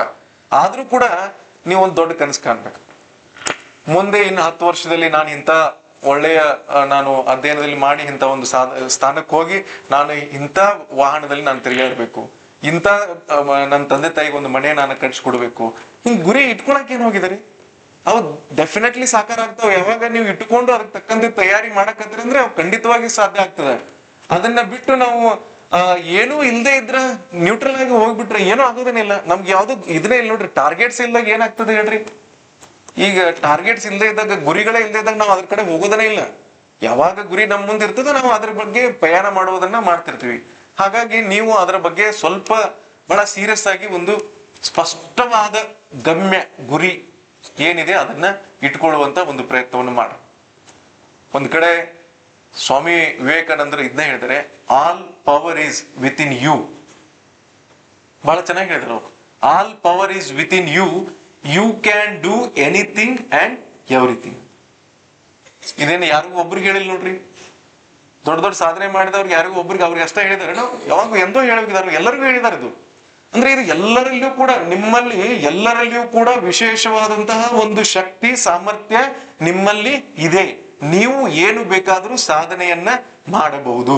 ಆ ಸಾಧನೆ ಯಾವುದು, ಏನ್ ಮಾಡ್ಬೇಕು ಅನ್ನೋದನ್ನ ನಿರ್ಧಾರ ಮಾಡೋದು ಕೂಡ ಅದು ನಿಮ್ಮ ಕರ್ತವ್ಯ ಆಗಿರ್ತದೆ. ಹಾಗಾಗಿ ಅದರ ಕಡೆಗೆ ನಿಮ್ಮ ಲಕ್ಷ್ಯ ಇರಬೇಕು. ವಿಶ್ವವಿದ್ಯಾಲಯದಲ್ಲಿ ಇರುವ ಅಷ್ಟು ಅವಧಿ ಅಷ್ಟೇ ಅಲ್ಲ, ವಿಶ್ವವಿದ್ಯಾಲಯದಿಂದ ಹೊರಗಡೆ ಹೋದ ಅವಧಿಯಲ್ಲೂ ಕೂಡ ನೀವು ವಿಶ್ವವಿದ್ಯಾಲಯಕ್ಕಷ್ಟೇ ಒಳ್ಳೆ ಹೆಸರು ತರೋದಲ್ಲ, ನಿಮ್ಮ ಊರಿಗೆ, ನಿಮ್ಮ ನಾಡಿಗೆ, ಎಲ್ಲ ಕಡೆನೂ ಒಂದು ದೊಡ್ಡ ಹೆಸರನ್ನು ಮಾಡುವಂತ ಎಲ್ಲಾ ಶಕ್ತಿ ಸಾಮರ್ಥ್ಯವು ನಿಮ್ಮಲ್ಲಿದೆ. ಅದನ್ನ ನಾವು ಮಾಡ್ಬೇಕಷ್ಟೇ. ಸಿದ್ದೇಶ್ವರ ಸ್ವಾಮಿಗಳು ಒಂದ್ ಕಡೆ ಅದನ್ನೇ ಹೇಳಿದ್ದಾರೆ. ಈ ದೇಶದಲ್ಲಿ ಏನಾಗ್ಬಿಟ್ಟಿದೆ ಅಂತಂದ್ರೆ, ಜಗತ್ತಿನೊಳಗಿನ ಉಪದೇಶ ಮಾಡುವುದು ಏನಾಗಿದೆ, ಈ ಜಗತ್ತಿನಲ್ಲಿ ಉಪದೇಶ ಮಾಡುವುದು, ಒಳ್ಳೆಯ ವಿಷಯಗಳನ್ನ, ಸುವಿಚಾರಗಳನ್ನ, ಒಳ್ಳೆಯ ವಿಚಾರಗಳನ್ನ ಹೇಳುವುದನ್ನೆಲ್ಲ ಈಗಾಗಲೇ ಹೇಳಿಯಾಗಿದೆ. ಒಳ್ಳೆ ಕೆಲಸ ಮಾಡ್ರಿ, ಏನಾದ್ರೂ ಸಾಧನೆ ಮಾಡ್ರಿ, ಚೆನ್ನಾಗಿ ಮುಂದೆ ಬರ್ರಿ ಅಂತ ಹೇಳೋದಿಲ್ಲ, ಈಗಾಗಲೇ ಹೇಳಿಯಾಗಿದೆ. ಏನ್ ಬಾಕಿ ಉಳಿದದ ಅದ್ ನಿಮ್ಗೆ ಗೊತ್ತಾಗ್ಯದ. ಈಗ ಏನ್ ಮಾಡ್ಬೇಕು ಅನ್ನೋದ್ರ ಬಗ್ಗೆ ನಿಮ್ಗೆ ಸ್ಪಷ್ಟತೆ ಬಂದೈತೆ ಅಂತ ನಾನು ಅನ್ಕೊಳ್ತೀನಿ. ಹಾಗಾಗಿ ನೀವು ಆ ಒಂದು ಕಡೆಗೆ, ನಿಮ್ಮ ಗಮ್ಯದ ಕಡೆಗೆ ನಿಮ್ಮ ಗಮನ ಇರಲಿ. ಇಲ್ಲಿ ಇರುವಷ್ಟು ದಿನ ಗೌರವಯುತವಾಗಿ ನಡ್ಕೊಡ್ರಿ. ವಿಶ್ವವಿದ್ಯಾಲಯದ ಗೌರವಕ್ಕೆ, ನಿಮ್ಮ ವೈಯಕ್ತಿಕ ಗೌರವಕ್ಕೆ, ಯಾವುದೇ ಘನತೆ ಗೌರವಕ್ಕೆ ಧಕ್ಕೆಯಾಗದಂತೆ ಇಲ್ಲಿ ಇರುವಷ್ಟು ದಿನನೂ, ಹೊರಗಡೆ ಇದ್ದಾಗನೂ ಕೂಡ ಅತ್ಯಂತ ಸಭ್ಯವಾಗಿ ನಡೆದುಕೊಂಡು, ಸಭ್ಯ ರೀತಿಯಲ್ಲಿ ಅಧ್ಯಯನದಲ್ಲಿ ತೊಡಗಿಸಿಕೊಂಡು, ತುಂಬಾ ಮೆಚೂರ್ಡ್ ಇದ್ದೀರಿ ನೀವೆಲ್ಲರೂ. ಆ ಮೆಚುರಿಟಿಗೆ ತಕ್ಕಂತೆ ನೀವು ಇಲ್ಲಿ ಇದ್ದು ಅಧ್ಯಯನವನ್ನ ಮಾಡಿ, ಹೊಸಬರಾಯ್ತು ಹಳಬರಾಯ್ತು, 2ನೇ ವರ್ಷದಲ್ಲಿರೋರಾಯ್ತು, 1ನೇ ವರ್ಷದಲ್ಲಿರೋರಾಯ್ತು, ಅದನ್ನ ಯಾವತ್ತೂ ಇಲ್ಲಿ ಲಕ್ಷ್ಯದಲ್ಲಿ ಇಟ್ಕೊಂಡು, ನಾವು ಇಡೀ ರಾಜ್ಯದಲ್ಲಿಯೇ ಅತ್ಯಂತ ದೊಡ್ಡ ವಿಶ್ವವಿದ್ಯಾಲಯ ಅಂತಕ್ಕಂಥ ಒಂದು ಹೆಗಲ ಮೇಲೆ ಭಾರವನ್ನು ಇಟ್ಕೊಂಡಿದೀವಿ. ನಮ್ಮ ಹತ್ರ 1.5 ಲಕ್ಷ ಜನ ವಿದ್ಯಾರ್ಥಿಗಳಿದ್ದಾರೆ. ಸುಮಾರು 361 ಕಾಲೇಜುಗಳು ಈ ವಿಶ್ವವಿದ್ಯಾಲಯದ ಅಡಿಯಲ್ಲಿ ಸಂಯೋಜನೆಯನ್ನ ಹೊಂದಿದಾವ. ಇಂಥ ಕಾಲೇಜಿನಲ್ಲಿ ನಾವು ಕಲಿತಾ ಇದ್ದೀರಂದ್ರೆ, ಇಲ್ಲಿ PG ನೀವು ಓದ್ತಾ ಇದ್ದೀರಂತಂದ್ರೆ, ಇಲ್ಲಿ ಏನಾದ್ರೂ ಒಂದು ತಪ್ಪುಗಳಾದ್ರೆ ನಿಮ್ಮಿಂದ ವಿಶ್ವವಿದ್ಯಾಲಯಕ್ಕೆ ನಿಮ್ಗಷ್ಟೇ ಡ್ಯಾಮೇಜ್ ಆಗೋದಿಲ್ಲ. ಅದು ಇಡೀ ಯೂನಿವರ್ಸಿಟಿಗೆ ಅಷ್ಟೇ ಅಲ್ಲ, ಇಡೀ 2-3 ಜಿಲ್ಲೆಗೆ ಅಷ್ಟೇ ಅಲ್ಲ, ಇಡೀ ರಾಜ್ಯಕ್ಕೇನೆ ಕೂಡ ಅದು ಒಂದು ದೊಡ್ಡ ಗಂಭೀರವಾದಂತಹ ಸಮಸ್ಯೆಯನ್ನು ತಂದೊಡ್ಡುವ ಸಮಸ್ಯೆ ಆಗ್ತದೆ. ಹಾಗಾಗಿ ಅಂತ ಯಾವುದೇ ಘಟನೆಗಳಿಂದ, ಕೆಟ್ಟ ವಿಷಯಗಳಿಂದ ನಾವು ಕುಖ್ಯಾತಿಗೆ ಒಳಗಾಗದಂತೆ ನೋಡಿಕೊಂಡು, ನಿಮ್ಮಿಂದ ಪ್ರಖ್ಯಾತಿಯನ್ನ ನಾವು ಬಯಸ್ತೀವಿ, ಅದನ್ನ ನೀವು ತಂದು ಕೊಡದೇ ಇದ್ರೂ ಪರವಾಗಿಲ್ಲ, ಆದ್ರೆ ನಮ್ಗೆ ಕೆಟ್ಟ ಹೆಸರಂತೂ ಬರಬಾರ್ದಂಗೆ ನೀವೆಲ್ಲರೂ ಶ್ರಮಜೀವಿಗಳಾಗಿ ಅಧ್ಯಯನದಲ್ಲಿ ತೊಡಗಿಸಿಕೊಂಡು ವಿಶ್ವವಿದ್ಯಾಲಯದ ಎತ್ತರವನ್ನ ಇನ್ನಷ್ಟು ಮೇರು ಎತ್ತರಕ್ಕೆ ಒಯ್ಯಲಿಕ್ಕೆ ನೀವೆಲ್ಲರೂ ಪ್ರಾಮಾಣಿಕವಾಗಿ ಪ್ರಯತ್ನವನ್ನ ಮಾಡ್ತೀರಿ. ಹೆಚ್ಚಿನ ರೀತಿಯಲ್ಲಿ ಈ ವಿಶ್ವವಿದ್ಯಾಲಯಕ್ಕೆ ಒಳ್ಳೆಯ ಹೆಸರನ್ನು ತರುವ ನಿಮ್ಮ ಅವಿರತ ಶ್ರಮವನ್ನ ಮುಂದುವರಿಸ್ತೀರಿ ಅಂತ ಹೇಳ್ತಾ, ಯಾವತ್ತೂ ಒಳ್ಳೆಯ ವಿಚಾರಗಳು ನಿಮ್ಮ ತಲೆಯಲ್ಲಿರ್ಲಿ, ಒಳ್ಳೆಯ ವಿಷಯಗಳಿಗಾಗಿ ನೀವೆಲ್ಲರೂ ಹೋರಾಟ ಮಾಡ್ರಿ ಅಂತ ಹೇಳ್ತಾ, ನಿಮ್ಮ ಅಧ್ಯಯನದಲ್ಲಿ ಯಶಸ್ವಿ ಆಗ್ಲಿ ಅಂತ ಹೇಳ್ತಾ ಇವತ್ತು ಕಾರ್ಯಕ್ರಮಕ್ಕೆ ಆಹ್ವಾನಿಸಿ, ನಿಮ್ಮ ಜೊತೆಗೆ ಒಂದಷ್ಟು ಹೊತ್ತು, ಬಹುಶಃ ಬಹಳ ಹೊತ್ತು ಮಾತಾಡಿ ನೆನೆಸ್ತದೆ, ಬಿಟ್ರೆ ಇನ್ನು ನಾನು 4-5 ತಾಸು ಮಾತಾಡ್ತೀನಿ. ಯಾಕಂದ್ರೆ ಕಂಟೆಂಟ್ ಮುಗಿಯೋದನ್ನೇ ಇಲ್ಲ ನಂದು. ನಿಮ್ಮದು ಕ್ಲಾಸ್ ಕಂಟೆಂಟ್ 45 ನಿಮಿಷದ ಇರ್ತಾವ ನಮ್ ಲೆಕ್ಚರ್ಸ್. ನಮ್ದು ಅದು ಏನಂದ್ರೆ ಮುಗಿಯಲಾರದ ಇದನ್ನದು, ಅದಕ್ಕೆ ರಿಸೋರ್ಸ್ ಏನಿದೆ ಅದು ಬಹಳ ವರ್ಷ ಓದಿದ್ದಿದೆ, ಹಂಗೆ ಬರ್ತಾನೆ ಇರ್ತದೆ, ಅದನ್ನ ಹೇಳ್ಕೊತಾ ಹೋಗ್ಬೇಕು ಅನ್ಸ್ತದೆ. ಹಾಗಾಗಿ ಅದೆಲ್ಲದಕ್ಕಿಂತ ಮುಖ್ಯವಾಗಿ ನಾನು ಎಷ್ಟು ಹೇಳಿದ್ರು ಏನಾಯ್ತು, ಸಿದ್ದೇಶ್ವರ ಸ್ವಾಮಿಗಳು ಏನ್ ಹೇಳಿದ್ರು, ನಾನು ಎಷ್ಟು ಹೇಳಿದ್ರೆ ಏನಾಗೋದದ, ಇಡೀ ಸಾಯಂಕಾಲ ತನಕ ಹೇಳ್ಬೋದು, ಬೆಳತಕ್ಕ ಹೇಳ್ಬೋದು. ನಾನು ಒಂದೊಂದ್ ಕಡೆ 4 ಗಂಟೆ ಮಾತಾಡಿದ್ರು ಒಂದೊಂದ್ಸರಿ, ಬಟ್ ಬಹಳ ಪೇಷನ್ಸ್ ಆಗಿ ಅವ್ರೆಲ್ಲ ಕೇಳಿದ್ರು. ಅದ್ರಲ್ಲಿ ಎಲ್ಲೋ ಒಬ್ರು ಅಲ್ಲಿ ಇಲ್ಲಿ ಸಿಕ್ಕಾಗ, ನಾನು ಸುಮ್ಮನೆ ವಿಧಾನಸೌಧಕ್ಕೆ ಮೊನ್ನೆ ಸೆಷನ್ ಇತ್ತಲ್ಲ, ಸೆಷನ್ ಡ್ಯೂಟಿಗೆ ನಾನು ಹೋಗ್ತಾ ಇದ್ದೆ, ಕಾರಿಡಾರ್ ಸಿಕ್ಕವ್ರೆಲ್ಲಾರು, ಸರ್ ನಾನು ನಿಮ್ದು ಪಾಠ ಕೇಳಿದೀನಿ ಸರ್, ನಾನು ಈ ಸೆಲೆಕ್ಷನ್ ಆಗಿದ್ದೀನಿ. ಅವರೆಲ್ಲ ನನ್ನ ಏಜ್ದವರು, ನನ್ಕಿಂತ ಹಿಂದೆ ಮುಂದೆ ಇದ್ದವ್ರು. ಯಾಕಂದ್ರೆ ನಾನು ಬಹಳ ಸಣ್ಣ ವಯಸ್ಸಿನಲ್ಲಿ ಆಫೀಸರ್ ಆಗಿರೋದ್ರಿಂದ, ಅವಾಗಿಂದ ಇದನ್ನ ಈ ಮೋಟಿವೇಶನ್ ಅವ್ರಿಗೆ ಓದೋದ್ರ ಬಗ್ಗೆ ಎಲ್ಲ ಹೇಳ್ಕೊತ ಬಂದಿರೋದ್ರಿಂದ, ನನ್ಕಿಂತ ದೊಡ್ಡವ್ರು ಬಂದು ಸರ್ ನಿಮ್ ಪಾಠ ಕೇಳಿ ನಾವೆಲ್ಲ ನೌಕರಿ ಮಾಡತ್ತೀವಿ, ಆಫೀಸರ್ ಆಗಿರೋ ಅಂತ ಹೇಳಿದ್ರು, ಬಹಳ ಖುಷಿ ಅನಿಸ್ತದ.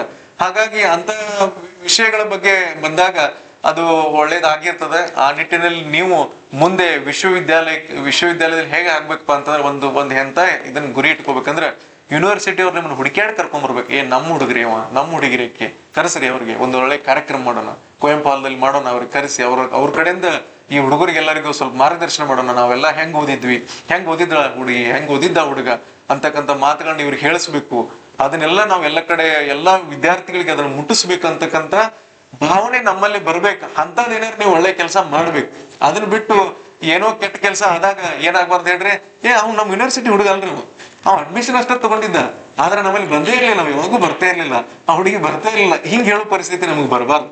ಹಾಗಾಗಿ ಒಳ್ಳೆಯ ರೀತಿಯ ಎಲ್ಲ ವಿಚಾರಗಳಿಗೆ ನಿಮಗೆ ಯಾವತ್ತೂ ಅದಕ್ಕೆ ಆಸರಿ ಆಗ್ರಿ ಅಂತ ಹೇಳ್ತಾ ಮತ್ತೊಮ್ಮೆ ಮಗದೊಮ್ಮೆ ನಮ್ಮ HOD ಅವರಿಗೆ, ನಮ್ಮ ಎಲ್ಲ ಪ್ರಾಧ್ಯಾಪಕರಿಗೆ, ತಮ್ಮೆಲ್ಲರಿಗೂ ನಾನು ಶುಭಾಶಯಗಳನ್ನ ಮತ್ತು ಈ ವಿಭಾಗ ಅತ್ಯಂತ ಶ್ರೇಷ್ಠವಾಗಿ ಬೆಳೀಲಿ ಅಂತಕ್ಕಂಥ ಸದಾಶಯವನ್ನು ಮತ್ತು ಒಳ್ಳೆಯ ಆರೈಕೆಯನ್ನು ಮಾಡ್ತೇನೆ. ನನ್ನ ಮಾತನ್ನು ಮುಗಿಸ್ತೇನೆ. ಧನ್ಯವಾದ.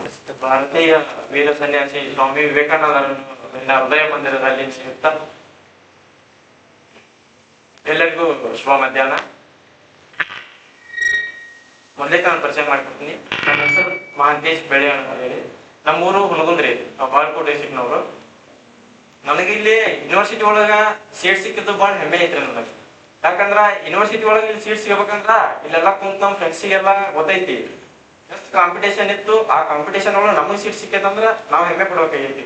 ಯಾಕಂದ್ರೆ ಇಲ್ಲಿ ಇಷ್ಟು ಕಾಂಪಿಟೇಷನ್ ಐತನ್ನಾಕ ಕಾರಣ ಏನಂದ್ರ ಇಲ್ಲಿ ಕೂತಿರುವಂತ ನಮ್ಮೆಲ್ಲ ಲೆಕ್ಚರರ್ಸ್, ಇಂಥ ಲೆಕ್ಚರರ್ಸ್ ಪಡ್ಯಾಕ ನಾವು ಪುಣ್ಯ ಮಾಡೀವಿ. ಯಾಕಂದ್ರ ಎಲ್ಲಾರು ಎಕ್ಸ್ಪೀರಿಯನ್ಸ್ ಹಂಗೈತದ ಲೆಕ್ಚರರ್ಸ್. ನಮ್ಗ ವಯಸ್ಸಿರೋದು ಈಗ ಒಂದು 23-24 ಏಜ್ ನಮ್ಗೆ ವಯಸ್ಸು ಐತಿ. ಆದ್ರೆ ಇಲ್ಲಿ ಲೆಕ್ಚರರ್ಸ್ ಇರೋ ಎಕ್ಸ್ಪೀರಿಯನ್ಸ್ ಎಷ್ಟೈತೆ ಅಂದ್ರೆ ನಮ್ಮ ವಯಸ್ಸಿನ ಜಾಸ್ತಿ ಎಕ್ಸ್ಪೀರಿಯನ್ಸ್ ನಮ್ ಲೆಕ್ಚರರ್ಸ್ ಐತಿ. 29-30 ಇಯರ್ಸ್ ಎಕ್ಸ್ಪೀರಿಯನ್ಸ್ ಲೆಕ್ಚರರ್ಸ್ ಅದಾರ. ಇಂಥ ಲೆಕ್ಚರರ್ಸ್ ಕೈಯಾಗ ನಾವು ನಾವು ಇಲ್ಲಿ ಕಲಿಯಾಕತ್ತೀವಿ ಅಂದ್ರೆ ನಾವು ಹೆಮ್ಮೆ ಪಡ್ಬೇಕಾಗೈತಿ. ಅದಕ್ಕೆ ನಾ ಇಲ್ಲಿ ಭಾಳ ಸಂತೋಷ ಪಡ್ತೀನಿ. ಇದಕ್ಕೆ ನಾ ಇಲ್ಲಿ ಸೀನಿಯರ್ಸ್ ಬಗ್ಗೆ ಹೇಳ್ಬೇಕಂದ್ರ ನಮ್ ಸೀನಿಯರ್ಸ್ ತರ ಸೀನಿಯರ್ಸ್ ಅನ್ಸಂಗ ಹೇಳು. ಯಾಕಂದ್ರ ನಮ್ಗೆ ಹೆಂಗ್ ಸಪೋರ್ಟ್ ಮಾಡ್ತಾರಂದ್ರ ಈಗ ಬೇರೆ ಡಿಪಾರ್ಟ್ಮೆಂಟ್ ಆಗಲಿ ಬೇರೆ ಕಾಲೇಜ್ ಆಗಲಿ ಒಂದೊಂದು ಇದಿರ್ತದ, ಸೀನಿಯರ್ಸ್ ನಾವು ಜೂನಿಯರ್ಸ್ ಹಿಂಗಿರ್ಬೇಕಂತ. ಆದ್ರೆ ನಮ್ ಸೀನಿಯರ್ಸ್ ಹಂಗಿಲ್ಲ, ನಮ್ ಫ್ರೆಂಡ್ಸ್ ತರ ಟ್ರೀಟ್ ಮಾಡ್ತಾರೆ. ನಮ್ದು ಏನೋ ನಾವ್ ಯಾವ್ದಾದ್ರು ತಪ್ಪು ಮಾಡ್ಲಿ, ನಾವೇನೋ ಮಿಸ್ಟೇಕ್ ಮಾಡ್ಲಿ, ಅದನ್ನ ಏನೈತಿ ಪರ್ಟಿಕ್ಯುಲರ್ ಆಗಿ ಬಂದ್ ಹೇಳ್ತಾರ, ಹಿಂಗ್ ಮಾಡಕ್ತಿ, ಹಿಂಗ್ ಮಾಡ್ಬೇಡ, ಈಗ ಕರೆಕ್ಟ್ ಆಗಿರು, ಹಿಂಗಿರು ಅಂತೇಳಿ ಎಲ್ಲ ನಮ್ಗೆ ಅಡ್ವೈಸ್ ಕೊಡ್ತಾರ. ಇಂಥ ಸೀನಿಯರ್ಸ್ ನಮ್ಗೆಲ್ಲ ಸಪೋರ್ಟ್ ಮಾಡ್ತಾರ. ಹಂಗ ನಮ್ ಫ್ರೆಂಡ್ಸ್ ಬಗ್ಗೆ ಹೇಳ್ಬೇಕಂದ್ರ ಸೀನಿಯರ್ಸ್ ಬಂದ್ ಹೇಳಿದ್ರು ನಾವ್ ಫ್ರೆಶರ್ಸ್ ಮಾಡಾಕ್ತಿವಿ, ಹಿಂಗೆ ನೀವು ಡೇಸ್ ಮಾಡ್ಬೇಕು, ಹಿಂಗೆಲ್ಲ ಇದು ಮಾಡ್ಬೇಕು ಅಂತ. ಅದಕ್ಕೆ ನಮ್ ಫ್ರೆಂಡ್ಸ್ ಏನ್ ಮಾಡಿದ್ರು, ಫಸ್ಟ್ ಇಯರ್ ನಾವ್ ಫ್ರೆಂಡ್ಸ್ ಎಲ್ಲ ಅವ್ರ ಸೀನಿಯರ್ಸ್ಗೆ ಕೋಆಪರೇಟ್ ಮಾಡಿದ್ರು. ಅವ್ರು ಹೇಳ್ದಂಗೆಲ್ಲ ರೆಡಿಯಾಗಿ ಬಂದ್ರು, ರೆಡಿಯಾಗಿ ಬಂದು ಎಲ್ಲ ಅವ್ರಿಗೆ ಕೋಆಪರೇಟ್ ಮಾಡಿದಕ್ಕೆ ಎಲ್ಲ ನಮ್ಮ ಜೂನಿಯರ್ಸ್ ಕಡೆಯಿಂದ ನಮ್ಮ ಸೀನಿಯರ್ಸ್ಗೆ ಎಲ್ಲರಿಗೂ ಧನ್ಯವಾದಗಳನ್ನು ಹೇಳ್ತೀನಿ. ಮತ್ತೆ ಎಲ್ಲ ಕೂತಾರೆ ಇಲ್ಲಿ. ನಾವು ಲ್ಯಾಬ್ನಾಗ ಹೋದ್ರ ನಮ್ಗ ಕರೆಕ್ಟ್ ಆಗಿ ಅಡ್ವೈಸ್ ಮಾಡೋದಿರ್ಲಿ, ಮತ್ತೆಲ್ಲ ನಮ್ಗೆ ಹೇಳ್ಕೊಡೋದಾಗಿರ್ಲಿ ಫುಲ್ ಸಪೋರ್ಟಿವ್ ಮಾಡ್ತಾರ. ಮತ್ತೆ ಇಲ್ಲಿ ನಮ್ ಲೆಕ್ಚರರ್ಸ್ ಹೆಂಗ್ ಕೂತಾರ, ನಮ್ ಬರೀ ವಿದ್ಯಾಭ್ಯಾಸಕ್ಕೆ ಅಷ್ಟ ನಮ್ಗ ಏನ್ ಸಪೋರ್ಟ್ ಮಾಡೋದು ಅಷ್ಟ ಅಲ್ಲ, ನಾವು ಮುಂದೆ ಕಲ್ಚರಲ್ ಆಗ್ಲಿ ಸ್ಪೋರ್ಟ್ಸ್ ಆಗ್ಲಿ ನೀವೆಲ್ಲ ನ್ಯಾಷನಲ್ ಇಂಟರ್ನ್ಯಾಷನಲ್ ಪ್ಲೇಯರ್ಸ್ ಇದ್ರ ನಿಮ್ಗೆ ಅದಕ್ಕೂ ಎಲ್ಲ ಲೆಕ್ಚರರ್ಸ್ ಸಪೋರ್ಟ್ ಮಾಡ್ತಾರ. ನೀವು ಮುಂದೆ ಯಾರ ಇದನ್ನ ಹೋಗೋರಿದ್ರ ನೀವು ಲೆಕ್ಚರರ್ಸ್ ಮೀಟ್ ಆಗಿ ಹೋಗ್ಬೋದು ಅಂತ ಹೇಳ್ತಾರೆ. ಇಷ್ಟೇ ನನ್ನ ಮಾತು ಮುಗಿಸ್ತೀನಿ. ಶುಭ ಮಧ್ಯಾಹ್ನ. ನನ್ನ ಹೆಸರು ಶ್ರುತಿ ಕಟ್ಪಾಟಿ ಅಂತ. ನಾನು ಜಮಖಂಡಿಯಿಂದ ಬಂದಿದ್ದು ತುಂಗಾ ಕಾಲೇಜ್ ಜಮಖಂಡಿಯಿಂದ. ನಾನು ಇಲ್ಲಿ ರಾಣಿ ಚೆನ್ನಮ್ಮ ಯೂನಿವರ್ಸಿಟಿಗೆ ಬಂದು 1 ಮಂತ್ ಕಂಪ್ಲೀಟ್ ಆಯ್ತು. ಈ 1 ಮಂತ್ ಒಳಗ ನನಗಾದ ಎಕ್ಸ್ಪೀರಿಯನ್ಸ್, ಇಲ್ಲಿದ್ದಂತ ಎನ್ವಿರಾನ್ಮೆಂಟ್, ಆಮೇಲೆ ನಾನು ಟೀಚರ್ಸ್ ಜೋಡಿ ಯಾವ ರೀತಿಯಾಗಿ ಟೀಚರ್ಸ್ ನನ್ನ ಜೋಡಿ ಹೆಂಗದಾರ, ಯಾವ ರೀತಿಯಾಗಿ ನಮ್ ಕಲ್ಚರ್ ಅನ್ನೋದನ್ನ ನಾವೀಗ ಸ್ವಲ್ಪ ಹೇಳ್ತೇವೆ. ಸುಜ್ಞಾನದ ದೀವಿಗೆಯು ಕಂಗೊಳಿಸುತ್ತಿರಲು, ಕೈ ಬೀಸಿತು ಬೆಳಕು ತನ್ನಯ ಹೊಸಲಿಗೆ ಬರಲು. ಶಿರವ ತಗ್ಗಿಸಿ ಕರವ ಜೋಡಿಸಿ ಜ್ಞಾನವ ಅರಸಿ ಬಂದ ಯಾತ್ರಿಕರು ನಾವು. ಹೀಗೆ ಬಂದಂತಹ ಯಾತ್ರಿಕರಿಗೆ ಅನಿರೀಕ್ಷಿತವಾಗಿ ಸಿಕ್ಕವರು ಇವರು. ಸದಾ ಹಸನ್ಮುಖಿ ನಗು ಮುಖವ ಹೊಂದಿದವರು, ಬೆಳಕಿನ ಹಾದಿಗೆ ಮುಳ್ಳಿನ ಕತೆ ತಿಳಿಸಿದವರು.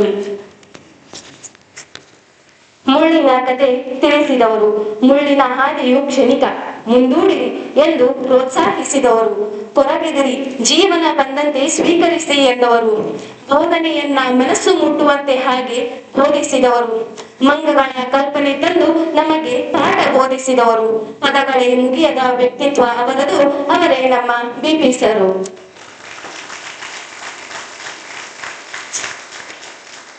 ಲಾಸ್ಟ್ ಬೆಂಚಿನಲ್ಲಿ ಗಮನ ಹರಿಸುವವರು ಇವರು, ಸುತ್ತಿ ಸುತ್ತಿ ಪ್ರಶ್ನೆ ಕೇಳುವವರು ಇವರು.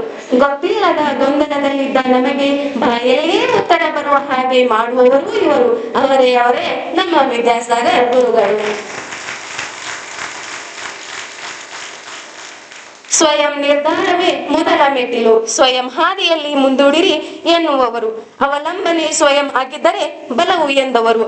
ಅಡಿಪಾಯವಿಲ್ಲದೆ ಏನೂ ನಿರ್ಮಾಣವಾಗದು, ಬೇಸಿಕ್ ಇಲ್ಲದೆ ಯಾವ ವಿಷಯವೂ ತಿಳಿಯದು ಎಂದು ಅಡಿಪಾಯವನ್ನ ಭದ್ರವಾಗಿಸುವವರು ಇವರು. ವಿಷಯದಲ್ಲಿ ಆಸಕ್ತಿ ಮೂಡಿಸುವವರು ಇವರು, ಅವರೇ ನಮ್ಮ ಗುರು ಬಸವರಾಜ್ ಗುರುಗಳು.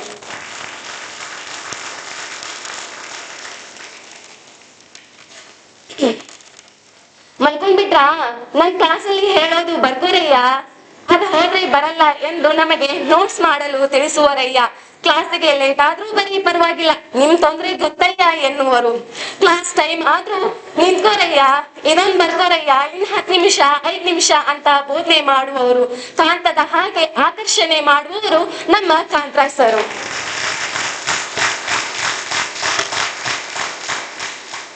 ಶಿಸ್ತು, ಸಮಯ ಪರಿಪಾಲನೆ, ಸತತ ಪ್ರಯತ್ನ ತಿರುವುಗಳಲ್ಲಿಯೂ ದಡ ಸೇರಿ ಸಾವಯವ ರಾಸಾಯನ ಶಾಸ್ತ್ರದಲ್ಲಿ ಪಾಂಡಿತ್ಯ ಹೊಂದಿರುವವರು.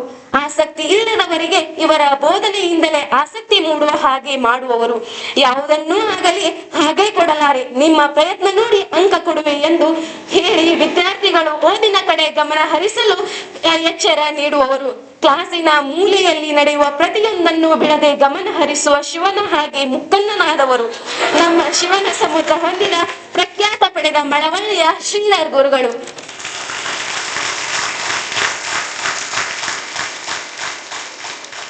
ಎದೆಗೆ ಬಿದ್ದ ಅಕ್ಷರ, ಭೂಮಿಗೆ ಬಿದ್ದ ಬೀಜ. ನಮ್ಮ ಮಂಜಣ್ಣ ಸರ್ ಹೇಳಿದ ಬನಾನಾ ಬಾಂಡ್ ಎಂದು ಮರೆಯಲು ಸಾಧ್ಯವಲ್ಲ.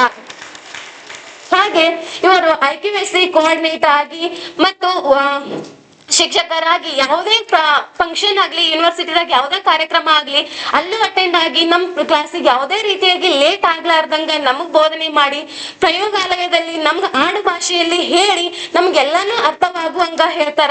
ಅವ್ರಿಗೂ ಥ್ಯಾಂಕ್ಸ್ ಹೇಳಕ್ ಇಷ್ಟಪಡ್ತೀನಿ. ಎಲ್ಲಾ ಗುರುಗಳಿಗೂ ಥ್ಯಾಂಕ್ಸ್ ಹೇಳ್ತೀನಿ. ಇನ್ನ ನನ್ ಸೀನಿಯರ್ಸ್ ಬಗ್ಗೆ ಹೇಳ್ಬೇಕಂದ್ರ, ನಂಗ ಸೀನಿಯರ್ಸ್ ತರ ಅನ್ಸಲ್ಲ. ನನ್ ಫ್ರೆಂಡ್ಸ್ ತರನ ಅವ್ರನ್ನ ಟ್ರೀಟ್ ಮಾಡ್ತೀನಿ. ನಂಗ ಅವ್ರು ಫ್ರೆಂಡ್ಸ್ ತರಾನೇ ಅನ್ಸಾರ.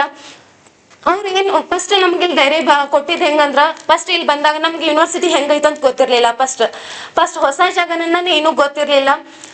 ಏನಂದ್ರ ಯೂನಿವರ್ಸಿಟಿದಾಗ ಹೆಂಗಿರ್ಬೇಕು, ಟೀಚರ್ಸ್ ಜೋಡಿ ಯಾವ ರೀತಿಯಾಗಿ ಕನ್ವೆ ಆಗ್ಬೇಕು ಅಂತ ನಮಗ್ ಫಸ್ಟ್ ಅವ್ರು ಹೇಳ್ಕೊಟ್ರ. ಏನೇ ಬರ್ಲಿ, ಒಂದ್ ಸಣ್ಣ ಪ್ರಾಬ್ಲಮ್ ಬರ್ಲಿ ನಮಗ್ ಹೇಳ್ರಿ, ನಾವ್ ಅದಿವಿ ಅಂತ ನಮಗ್ ಧೈರ್ಯ ತುಂಬಿರ. ಈಗ 1 ವೀಕ್ ಆಯ್ತಾ, ಅವ್ರಿಗೆ ಏನೇ ತೊಂದ್ರೆ ಆದ್ರೂ ನಮಗ್ ಯಾವ್ದೇ ರೀತಿಯಾಗಿ ತೊಂದ್ರೆ ಆಗಲ್ದಂಗ ನಮ್ಗೆ ಎಂಜಾಯ್ಮೆಂಟ್ ಮಾಡ್ಸಿರ. ಬಹಳ ಖುಷಿ ಆಯ್ತು ನಮಗ. ಹೇಳಕ್ ಆಗ್ತಿಲ್ಲ. ನಾನೆಲ್ಲ ಸೀನಿಯರ್ಸ್ಗೂ ಥ್ಯಾಂಕ್ ಯು ಹೇಳಕ್ ಇಷ್ಟಪಡ್ತೀನಿ. ಈ ಒಂದ್ ವಾರ ನಾವೆಲ್ಲಾರು ಎಂಜಾಯ್ ಮಾಡೀವಿ. ಇದನ್ನೆಲ್ಲ ನಡ್ಸ್ಕೊಂಡಂತ ನನ್ನ ಸೀನಿಯರ್ಸ್ಗೆ, ಅದಕ್ಕೆ ಪರ್ಮಿಷನ್ ಕೊಟ್ಟ ನನ್ನ ಗುರುಗಳಿಗೆ ಎಲ್ಲರಿಗೂ ಥ್ಯಾಂಕ್ಸ್ ಹೇಳಕ್ ಇಷ್ಟಪಡ್ತೀನಿ. Thank you so much all. ಹೊಸ ಜಾಗ, ಹೊಸ ಟೀಚರ್ಸ್, ಹೊಸ ಫ್ರೆಂಡ್ಸ್, ಹೊಸ ಮೆಮೊರೀಸ್, ಎಲ್ಲಾನು ಕೆಮಿಸ್ಟ್ರಿ ತರನೇ ಕಲರ್ಫುಲ್ ಅದಲ್ಲ. ಈ ಇರೋ 2 ವರ್ಷನ ನಾವು ಚೆನ್ನಾಗಿ ಯುಟಿಲೈಸ್ ಮಾಡ್ಕೊಂಡ ಈ 2 ವರ್ಷ ಒಳಗ ಏನಾರು ಒಂದು ಹೊಸದ್ ಕಲಿತ ಹೋಗೋಣ ಅಂತ ಹೇಳಿ ನನ್ನ ಅನಿಸಿಕೆಯನ್ನ ಮುಗಿಸುತ್ತೇನೆ. Thank you. ಎಲ್ಲರಿಗೂ ನಮಸ್ಕಾರ. ಈ ಕಾರ್ಯಕ್ರಮದ ಮುಖ್ಯ ಅತಿಥಿಯಾಗಿ ಬಂದಿರತಕ್ಕಂತ ನಮ್ಮ ಗೌರವಾನ್ವಿತ ಕುಲಸಚಿವರೇ, ಮತ್ತೆ ನಮ್ಮ ವಿಭಾಗದ ಮುಖ್ಯಸ್ಥರಾದಂಥ ಪ್ರೊಫೆಸರ್ ಬಸವರಾಜ್ ಪದ್ಮಶೈಲಿ ಸರ್ ಅವರೇ, ಮತ್ತೆ ನನ್ನೆಲ್ಲ ಸಹೋದ್ಯೋಗಿ ಮಿತ್ರರೇ, ಅದೇ ರೀತಿ ನಮ್ಮ ಇಲ್ಲಿ ಸಂಶೋಧನಾ ವಿದ್ಯಾರ್ಥಿಗಳಿದ್ದೀರಾ, ಮತ್ತೆ ಎಲ್ಲ ನನ್ನ ವಿದ್ಯಾರ್ಥಿನಿಯರೇ, ಇವತ್ತು ಬಹಳ ಒಂದು ಅಚ್ಚುಕಟ್ಟಾದ ಒಂದು ಕಾರ್ಯಕ್ರಮ ಮಾಡ್ತಾ ಇದ್ದೀರಾ. ಬಹಳ ಖುಷಿ ಆಯ್ತು. ಮತ್ತೆ ಸರ್ ಹೇಳಿದ್ರು, ಈಗ ಸಂತೋಷ್ ಕಾಂಬೋಡ್ ಸರ್ ಈಗ ಏನು ಸಿದ್ದೇಶ್ವರ ಸ್ವಾಮೀಜಿ ಅವ್ರದ್ದು ಏನು ಕೋಟ ಮಾಡಿರಲ್ಲ, ಅವ್ರಿಗೆ ಎಂತ ಎಲ್ಲ ಒಂದು ಅಂಗಗಳನ್ನು ಸ್ಪರ್ಶ ಮಾಡಿದ್ದಾರೆ. ಅಂದ್ರೆ ಏನ್ ಹೇಳ್ಬೇಕು ಅಂತಿದೀವಿ ನಾವೆಲ್ಲ, ಅದ ಎಲ್ಲ ವಿಷಯವನ್ನ ಕಾಂಬೋಡ ಸರ್ ನಿಮ್ಗೆ ಹೇಳಿದ್ದಾರೆ. ಅಂದ್ರೆ ನೀವು ಯಾವ ರೀತಿ ಜೀವನದಲ್ಲಿ ಮುಂದೆ ಬರಬೇಕು ಅಂತಕ್ಕಂಥದ್ದು. ಹಾಗಾಗಿ ನೋಡಿ, ಅದನ್ನ ನಾವು ಇನ್ ಮುಂದೆ ಬೇಕಾಗಿರೋದು ಪಾಲಿಸ್ತಕ್ಕಂಥದ್ದು. ನಾವು ವಿಜ್ಞಾನದಲ್ಲಿ ಸಾಮಾನ್ಯವಾಗಿ ಏನಾಗ್ತದೆ, ಈ ಬೇರೆ ಕಲಾ ಮತ್ತೆ ಇನ್ನೊಂದು ಯಾವುದು ಲ್ಯಾಂಗ್ವೇಜಸ್, ಭಾಷಾಶಾಸ್ತ್ರ ಇಂಥದ್ರಲ್ಲಿ ಅಲ್ಲಿ ಹೆಚ್ಚು ಒಂದ್ ರೀತಿ ಅವ್ರದ್ದೆಲ್ಲ ಸ್ಪರ್ಶ ಮತ್ತೊಂದು ಜನಜೀವನದ ಪದ್ಧತಿ ಗೊತ್ತಾಯ್ತಾ, ಅಲ್ಲಿ ಜೀವಿಗಳ ಒಂದು ಅಧ್ಯಯನ ಅದ್ರ ಬಗ್ಗೆ ನಡೀತಾ ಇರ್ತದೆ, ಅಂದ್ರೆ ಸಜೀವ ವಸ್ತುಗಳ ಬಗ್ಗೆ. ಈ ನಮ್ದು ಸೈನ್ಸ್ ಅಲ್ಲಿ ಒಂಥರ ಡ್ರೈ ನಿರ್ಜೀವ ವಸ್ತುಗಳ ಬಗ್ಗೆ ಅವ್ರು ಯಾವಾಗಲೂ ಕೆಮಿಕಲ್, ಗ್ಲಾಸ್ವೇರ್, ಇನ್ಸ್ಟ್ರೂಮೆಂಟ್ಸ್ ಈ ತರದ್ದೇ ಟಚ್ ಇರ್ತದೆ, ಅಂದ್ರೆ ಹ್ಯೂಮನ್ ಟಚ್ ಕಡಿಮೆ ಇರ್ತದೆ, ಹೌದಲ್ವಾ? ಆ ದೃಷ್ಟಿಯಿಂದ ನಿಮ್ಗೆ ಏನಾಗ್ತದೆ, ಎಷ್ಟೋ ಸಲ ಇಂಥ ಒಂದು ಕಾರ್ಯಕ್ರಮಗಳಿಂದ ನಿಮ್ಮ ಒಂದು ಜ್ಞಾನ, ಒಂದು ಸಮಾಜಕ್ಕೆ ಒಂದು ಸಂವೇದನೆ ಇದೆಲ್ಲ ಬೆಳೆಸ್ಕೊಳ್ತಕ್ಕಂತ ಒಂದು ಅವಕಾಶ ಸಿಗ್ತದೆ. ಹಾಗಾಗಿ ಇಂಥ ಯಾವುದೇ ಕಾರ್ಯಕ್ರಮಗಳನ್ನ ನೀವು ಬೇರೆ ಬೇರೆ ವಿಷಯದ ಮೇಲೆ ಬೇರೆ ಸುಮಾರು ಆಗ್ತಾ ಇರ್ತದೆ, ನಿಮ್ ಯಾವುದೇ ಶೈಕ್ಷಣಿಕ ಇದಕ್ಕೆ ತೊಂದರೆ ಆಗದ ರೀತಿಯಲ್ಲಿ ಅಲ್ಲಲ್ಲಿ ಅಟೆಂಡ್ ಮಾಡ್ತಕ್ಕಂಥದ್ದು. ಒಂದು ಭಾಷಣ ಕೇಳೋದು 100 ಪುಸ್ತಕ ಓದಷ್ಟು ನಿಮಗೆ ಜ್ಞಾನ ಬರ್ತದೆ. ಇದೇ ನೀವು ಏನೋ ಪುಸ್ತಕ ಓದ್ತಾ ಕೂರಿ ಪುಸ್ತಕನೂ ಮಾಡಬೇಕು, ಓದ್ಬೇಕು, ಎಲ್ಲ ಆಗ್ತದೆ. ಅದ್ರ ಜೊತೆಗೆ ಒಬ್ರು ಆಲ್ರೆಡಿ ಇಷ್ಟೆಲ್ಲ ಸಾಧನೆ ಮಾಡ್ತಕ್ಕಂಥ ವ್ಯಕ್ತಿಗಳು ಭಾಷಣ ಕೇಳೋದು ಅದು ಒಂದು ಅದೃಷ್ಟ. ನಿಮ್ಮ ಒಂದು ಒಂದು ಒಂದು ಧನ್ಯದ ಭಾವನೆಯಿಂದ ಅದನ್ನ ಸ್ವೀಕರಿಸಬೇಕು, ಗೊತ್ತಾಯ್ತಾ? ಅದು ಯಾಕೆಂದ್ರೆ ಅವ್ರ ಜೀವನ ಅನುಭವದ ಜೊತೆಗೆ ಅವ್ರದ ಒಂದು ಪೂರ್ತಿ ಇದನ್ನ ಹೇಳ್ತಾ ಇರ್ತಾರೆ, ಅದು ಒಂದು ಸಮರೈಸ್ ಮಾಡಿ ಹೇಳ್ತಿರ್ತಾರೆ. ಸೊ ಅಂಥದ್ದನ್ನ ನೀವು ಯಾವತ್ತೂ ಮಿಸ್ ಮಾಡ್ಕೋಬಾರ್ದು, ಗೊತ್ತಾಯ್ತಾ? ಅಂದ್ರೆ ಅದನ್ನ ಯಾವಾಗಲೂ ಸದುಪಯೋಗ ಮಾಡ್ಕೋಬೇಕು. ಇನ್ನು ನಮ್ಮ ಈಗ ಸರ್ ಹೇಳಿದ್ರು ನಿಮಗೆ, ನಾವೆಲ್ಲ ಏನ್ ನಾವು ಬಂದಿರತಕ್ಕಂತ ಒಂದು ಏನ್ ಹಿನ್ನೆಲೆ ನೋಡಿದ್ರೆ ಇವತ್ತು ಬಡತನ ಒಂದು ವರದಾನ ಅಂತ ತಿಳ್ಕೋಬೇಕು, ಗೊತ್ತಾಯ್ತರ? ನಾವೆಲ್ಲ ಅದೇ ಕುಟುಂಬ ಅಂತ ಒಂದು ಬ್ಯಾಕ್ ಗ್ರೌಂಡ್ ಇಂದಾರೆ ಬಂದರು. ನಾವ್ ಯಾರು ಏನ್ ಮೇಲಿಂದ ಸಿಲ್ವರ್ ಸ್ಪೂನ್ ತಗೊಂಡು ಬಂದವರಲ್ಲ, ಗೊತ್ತಾಯ್ತರ? ಯಾಕೆಂದ್ರೆ ಬಡತನ ಒಂದು ವರದಾನ ಅಂತ ಹೇಳ್ತೀವಿ ನಾವು. ನಿಜ, ಯಾಕೆಂದ್ರೆ ನೋಡ್ರಿ, ಬೇರೆ ಬೇರೆ ದೊಡ್ಡ ದೊಡ್ಡ ಶ್ರೀಮಂತರ ಮಕ್ಕಳು ಮತ್ತೊಂದು ಬೇರೆ ಒಂದು ಪರಿಸರಕ್ಕೆ ಹೊಂದ್ಕೊಳೋದಿಲ್ಲ, ಬೇರೆಯವ್ರ ಜೊತೆಗೆ ಹೆಂಗ್ ಜೀವನ ಮಾಡ್ಬೇಕು ಅಂತ ಗೊತ್ತಿಲ್ಲ. ಅದೇ ಬಡ ಮಕ್ಕಳು ನೋಡಿ ತುಂಬಾ ಎಲ್ಲಾ ತರದ ಜೀವನವನ್ನು ಮಾಡ್ಲಿಕ್ಕೆ ರೆಡಿ ಇರ್ತಾರೆ. ಇವತ್ತು ನಾವೆಲ್ಲ ಹೆಂಗಿದೀವಿ ಅಂದ್ರೆ, ಇವತ್ತು ನಾವೆಲ್ಲ ಹೋಗ್ತೀವಿ, ಅದಕ್ಕೆ ಎಷ್ಟೋ ಸಲ ಉಳಿತೀವಿ. ಇನ್ ತಕ್ಷಣ ಇಂಥ ಚಳಿಗಾಲ ಆಗಲಿ ನಾನು ಬೇಕಾದ್ರೆ ತಣ್ಣೀರು ಸ್ನಾನ ಮಾಡ್ತೀನಿ, ನೀವು ಈ ನಡಿಬೇಕಾ ನಡಿತೀವಿ, ಎಂತ ಊಟ ಮಾಡ್ಬೇಕಾದ್ರು ಮಾಡ್ತೀವಿ. ಆಮೇಲೆ ಎಲ್ಲಾ ತರದ್ದು ಆ ಏನು ಫೆಸಿಲಿಟಿ ಇಲ್ಲ ಹೊಂದ್ಕೊಂತೀವಿ. ನಮ್ಗೆ ಅದೇನು ಅಲ್ಲ, ಗೊತ್ತಾಯ್ತಾ? ಈ ನಾನು 6 ವರ್ಷ ಜಪಾನಲ್ಲಿದ್ದೆ. ಬಟ್ ನಾವು ಹೆಂಗೆ ಅಂದ್ರೆ ನಮ್ಮ ತನವನ್ನ ನಾವು ಬೆಂದು ಬಿಟ್ಕೊಡ್ಬಾರ್ದು, ಗೊತ್ತಾಯ್ತಾ? ಅದೊಂದು ನೇಟಿವ್ ಇರ್ಬೇಕು. ನಮ್ಮ ಬಗ್ಗೆ ನಮ್ಮ ಪ್ರೌಢಮೆ ಇರ್ಬೇಕು. ನನ್ನ ಊರು, ನನ್ನ ಕುಟುಂಬ, ನನ್ನ ಒಂದು ಸರೌಂಡಿಂಗ್ ಏನಿದೆ, ಗೊತ್ತಾಯ್ತಾ? ಅದು ನನ್ನ ರಾಜ್ಯ, ನನ್ನ ದೇಶ, ಎಲ್ಲ ಈ ತರದ್ದೊಂದು ಇದ್ರೆ ನಾವ್ ಯಾವತ್ತೂ ಒಂದು ಮುಂದೆ ಬರ್ಲಿಕ್ಕೆ ಸಾಧ್ಯತೆ ಇದೆ. ಸೊ ಈ ದೃಷ್ಟಿಯಿಂದ ನಮ್ಮಲ್ಲಿ ಏನೆಲ್ಲ ನಮ್ಮ ಈ ದೇಶ ಇವತ್ತು ಇಂಥ ಋಷಿ ಮುನಿಗಳಿಂದ ಅಂತ ಒಂದು ಜ್ಞಾನ ಪರಂಪರೆ ಏನೋ ಪ್ರಾಚೀನ ಕಾಲದಿಂದ ಬೆಳ್ಕಂತ ಬಂದಿದೆ, ಗೊತ್ತಾಯ್ತಾ? ಇವತ್ತು ಎಲ್ಲ ಅಷ್ಟು ಬುದ್ಧಿವಂತರಿದ್ದಾರೆ. ನಾನು ಹೇಳ್ತೇನೆ, ನಾನು 6 ವರ್ಷ ಜಪಾನಲ್ಲಿ ನಾನು ಬೇರೆ ಬೇರೆ ದೇಶಗಳಿಗೂ ಹೋಗಿದ್ದೀನಿ. ಅಲ್ಲೆಲ್ಲ ನೋಡ್ತೀವಿ, ಅಲ್ಲಿ ಬೇರೆ ಬೇರೆ ತರದ್ದು ಸುಮ್ಮನೆ ನೋಡ್ಲಿಕ್ಕೆ ನೋಡಿ, ಬರೀ ಕೇವಲ ಮೆಟೀರಿಯಲ್ ಅಷ್ಟೇ ಜೀವನ ಕೊಡೋದಿಲ್ಲ, ಗೊತ್ತಾಯ್ತಾ? ಇವತ್ತು ಗುರುಕುಲದಲ್ಲಿ ಕೊಟ್ಟಂತ ಪರಂಪರೆ ಒಂದು ಜ್ಞಾನ ಇವತ್ತು ಯಾರೋ ದೊಡ್ಡ ದೊಡ್ಡ ಬಿಲ್ಡಿಂಗ್ ಅಲ್ಲಿ AC ರೂಮಲ್ಲಿ ಕೂತರೆ ಸಿಗ್ಲಿಕ್ಕಿಲ್ಲ, ಗೊತ್ತಾಯ್ತಾ? ಬರೀ ಅದೆಲ್ಲ ಇಂಪಾರ್ಟೆಂಟ್. ಸೊ ಹಂಗಾಗಿ ಏನೆಲ್ಲ ಕ್ಯಾಂಪಸ್ ಅಲ್ಲಿ ಬೇರೆ ಬೇರೆ ಕಷ್ಟ ಸುಖ ಮತ್ತೆ ಏನೇ ಇದ್ರು ಸಹ ಇದು ಹೊಂದಾಣಿಕೆ ಹೋಗೋದ್ರಿಂದ ನಿಮ್ ಜೀವನದಲ್ಲೇ ನಾವು ಎಷ್ಟೋ ಸಲ ಲ್ಯಾಬಲ್ಲಿ ನಿಮ್ಗೆ ಹೇಳಿದೆ, ಯಾರು ಅಟೆಂಡ್ ಇರಲ್ಲ, ಏನೂ ಇಲ್ಲ, ನೀವೇ ಸೊಲ್ಯೂಷನ್ ಪ್ರಿಪೇರ್ ಮಾಡಿ. ಅದ್ರ ಜೊತೆಗೆ ನಿಮ್ಗೂ ಆ ಜ್ಞಾನ ಬೆಳೀತದೆ. ಈ ರೀತಿ ಪ್ರತಿಯೊಂದು ಹಂತದಲ್ಲೂ ನಿಮಗೆ ಬೇಕಾದಷ್ಟು ಬೆಳಿಲಿಕ್ಕೆ ಅವಕಾಶ ಇದೆ. ನಾವು ಹಂಗಾಗಿ ನೀವೊಂದು ಇಂಥ ಒಂದು ಏನೋ MSc ಕೆಮಿಸ್ಟ್ರಿ ಅಂತ ಬಂದಿದ್ದೀರಾ. ನಾನು ಹೇಳಿದೆ, ಯಾವುದೇ ಸಬ್ಜೆಕ್ಟ್ ಏನೋ ಒಂದು ಸ್ವಲ್ಪ ಡಿಸ್ಟರ್ಬೆನ್ಸ್ ಇರುತ್ತೆ, ನಾನು ಫಿಸಿಕ್ಸ್ಗೋಲೋ ಕೆಮಿಸ್ಟ್ರಿಗೋಲೋ ಮತ್ತೊಂದೋಗ್ಲೋ ಏನು, ಅದು ಎಲ್ಲರಿಗೂ ಸಾಮಾನ್ಯ. ಒಂದು ಸತಿ ನಾವು ಒಂದು ಸ್ಟ್ರೀಮಿಗೆ ಆ ದಾರಿಗೆ ಬಂದ ಮೇಲೆ ಸೊ ಅದನ್ನ ನಾವು ಪ್ರೀತಿ ಮಾಡಕ್ ಪ್ರಾರಂಭಿಸ್ಬೇಕು, ಆ ದಾರಿಯಲ್ಲಿ ನಡೀಬೇಕು. ಅದರ ಎಲ್ಲ ತರದ್ ಏನೇ ನಾವು ಬರೀ ಬ್ಲೇಮ್ ಮಾಡೋದಲ್ಲ. ಈಗ ಎಷ್ಟೋ ಸಲ ಕುತ್ಕೊಂಡು ಆ ದೇಶ ನಮ್ಮ ದೇಶ ಹಿಂಗೈತೆ, ಆ ತಪ್ಪು ದೇಹಕ್ಕೆ ಕಾಯಿಲೆ ಬಂದಾಗ ನಾವೇನ್ ಮಾಡ್ತೀವಿ, ಟ್ರೀಟ್ಮೆಂಟ್ ತಗೊಳ್ತೀವಿ. ಈ ದೇಶದಲ್ಲಿ ಬೇರೆ ಬೇರೆ ಸಮಸ್ಯೆ ಏನೋ ಬೇಕಾದಷ್ಟು ಜಾತೀಯತೆಗಳು ಇರ್ಬೋದು, ತಾರತಮ್ಯ ಇರ್ಬೋದು, ಅದನ್ನೆಲ್ಲ ಸುಮ್ಮನೆ ಕುತ್ಕೊಂಡು ದೂಷಣೆ ಮಾಡೋದ್ರಿಂದ ಏನು ಪರಿಹಾರ ಸಿಗೋದಿಲ್ಲ. ಅದಕ್ಕೆ ಔಷಧಿ ನಾವೇ ಕಂಡುಹಿಡಿಬೇಕು. ಯಾರನ್ನ ಬ್ಲೇಮ್ ಮಾಡ್ತಿದೀವಿ, ಗೊತ್ತಾಯ್ತಾ? ಯಾರ ಸಿಸ್ಟಮ್ ನಾವೇ ಸಿಸ್ಟಮ್. ಯಾರಿದಾರೆ ಇಲ್ಲಿ ಸರಿ ಮಾಡಕ್ಕೆ? ಇನ್ನೊಬ್ರು ಯಾರೋ ಬಂದು ಸರಿ ಮಾಡಿ ನಮ್ಮ ಸರ್ ಹೇಳಿದ್ರು ಜೀವನ ಸರಿಯಾಗುತ್ತಾ? ಇಲ್ಲ, ನಾನೇ ಸರಿ ಮಾಡಬೇಕು. ದೇಶಕ್ಕೆ ಬಂದರ ಪ್ರಾಬ್ಲಮ್ ಸಹ ನಾನೇ ಉತ್ತರದಾಯಕ, ಗೊತ್ತಾಯ್ತಾ? ಇವತ್ತು ಏನೇ ಸಣ್ಣ ಸಮಸ್ಯೆಗಳು ಏನ್ ಮಾತಾಡ್ತಾರೆ, ಅದಿಲ್ಲ ಇದಿಲ್ಲ, ಅದಕ್ಕೆಲ್ಲ ನಾವೇ ಪರಿಹಾರ ಕಂಡುಹಿಡಿಬೇಕು, ಬೇರೆ ಯಾರು ಬರೋದಿಲ್ಲ. ಸೊ ಈ ರೀತಿ ಇಂಥ ಒಂದು ಪುಣ್ಯದ ಭೂಮಿಯಲ್ಲಿ ಹುಟ್ಟಿದ್ವಿ ನಾವು, ಗೊತ್ತಾಯ್ತಾ? ಇಂಥ ಋಷಿ ಪರಂಪರೆ ನಾಡು ಎಲ್ಲೂ ಇಲ್ಲ ಪ್ರಪಂಚದಲ್ಲಿ. ಆಮೇಲೆ ನಾನು ಹೇಳ್ತೀನಿ, ಈ 365 ದಿನ ಇಷ್ಟೊಂದು ಏನಿದೆ ಈಗ ನ್ಯಾಚುರಲ್ ರಿಸೋರ್ಸ್ ಅಂತೀವಲ್ಲ, ಅಂತ ಒಂದು ಸೌಭಾಗ್ಯ ಮತ್ತೆಲ್ಲೂ ಇಲ್ಲ. ಎಷ್ಟೋ ದೇಶಗಳು, ಪಾಶ್ಚಿಮಾತ್ಯ ದೇಶಗಳು ನೋಡ್ತಾ ಹೋದ್ರೆ ಅರ್ಧ ದಿವಸಗಳಲ್ಲಿ 6 ತಿಂಗಳು 8 ತಿಂಗಳು ಬರೀ ಸ್ನೋ ಇದೇ ಇರ್ತದೆ, ಏನಂತಾರೆ ಹಿಮ ಮತ್ತೊಂದು ಮುಗ್ದೊಂದು. ನಮ್ಮಲ್ಲಿ 365 ದಿವಸದ ಎಲ್ಲಾ ತರದ ಬಂಗಾರದಂತ ಭೂಮಿ ಇದೆ, ಗೊತ್ತಾಯ್ತಾ? ನಮ್ಮಲ್ಲಿ ಎಷ್ಟೋ ಸಲ ಏನಾಗ್ತದೆ ಸರ್, ಹೇಳ್ತೀವಿ ನಮ್ಮಲ್ಲಿ ಈ ಒಂದು ಅಡ್ಮಿನಿಸ್ಟ್ರೇಷನ್ ಕೊರತೆ ಇದೆ, ಬೇಕಾದಷ್ಟು ಅಂದ್ರೆ ಟೀಮ್ ವರ್ಕಿನ ಕೊರತೆ ಇದೆ. ಆಮೇಲೆ ಹಿಂದೆಲ್ಲ ದೊಡ್ಡ ದೊಡ್ಡ ಇನ್ಸ್ಟಿಟ್ಯೂಷನ್ಗಳಿಗೆ ನಾನು ಮೊನ್ನೆ ಮಾತಾಡ್ತಿದ್ದೆ, ಮುಂಚೆ ಒಬ್ಬ ಪ್ರಾಧ್ಯಾಪಕ ಒಂದು ರಿಸರ್ಚ್ ನೋಡಿ, ಹೈಯರ್ ಎಜುಕೇಶನ್ ಅಲ್ಲಿ ಟ್ರಾನ್ಸ್ಫರ್ ಅಲ್ಲ. ಯಾಕೆ ಅಂದ್ರೆ ರಿಸರ್ಚ್, ನಾವು ಹೈಯರ್ ಎಜುಕೇಶನ್ ಬರೀ ಕೇವಲ ಬೋಧನೆ ಆಗಲ್ಲ, ಸಂಶೋಧನೆ, ಜ್ಞಾನವನ್ನ ವೃದ್ಧಿ ಮಾಡೋದು, ನಾಲೆಡ್ಜ್ ಜನರೇಷನ್ ಅದು ಕೂಡ ಆಗ್ತಾ ಇರುತ್ತೆ ಇಲ್ಲಿ. ಅಂತ ಸಂದರ್ಭದಲ್ಲಿ ನೀವು ಒಂದು ಪರ್ಟಿಕ್ಯುಲರ್ ಒಂದು ಫಾರ್ ಎಕ್ಸಾಂಪಲ್ ಒಂದು ರಿಸರ್ಚ್ ಲ್ಯಾಬ್ ಒಂದು ಮತ್ತೊಂದು ಮಾಡಿರ್ತೀರ, ಒಂದು ಅಲ್ಲಿ ಬೇಕಾದಂತ ಫೆಸಿಲಿಟಿ ಮಾಡಿರ್ತೀರ, ಅದನ್ನ ನೀನು ಬಿಟ್ಟು ಹೋದ್ರೆ ಮತ್ತೊಂದು ಈಗ ಅಲ್ಲಿ ಎಸ್ಟಾಬ್ಲಿಷ್ ಮಾಡಕ್ಕೆ ಮತ್ತೆಷ್ಟೋ ವರ್ಷ ಬೇಕು. ಹಂಗಾಗಿ ಹೈಯರ್ ಎಜುಕೇಶನ್ ಅಲ್ಲಿ ಯೂಶಲಿ ಟ್ರಾನ್ಸ್ಫರ್ ಕೊಡಲ್ಲ. IIT ಪ್ರೊಫೆಸರ್ಗಳು ಒಂದು IIT ಬಿಟ್ಟು ಇನ್ನೊಂದು IIT ನೆಗೆದಿಲ್ಲ. ಯಾಕೆಂದ್ರೆ ಅವ್ರು ಏನಲ್ಲಿ ಎಸ್ಟಾಬ್ಲಿಷ್ ಮಾಡ್ಲಿಕ್ಕೆ ಒಂದು ರಿಸರ್ಚ್ ಫೆಸಿಲಿಟಿ ಇನ್ಸ್ಟ್ರೂಮೆಂಟ್ಸ್ ಅದು ಮಾಡಿರ್ತಾರಲ್ಲ, ಅದು ಮುಂದುವರಿಬೇಕು.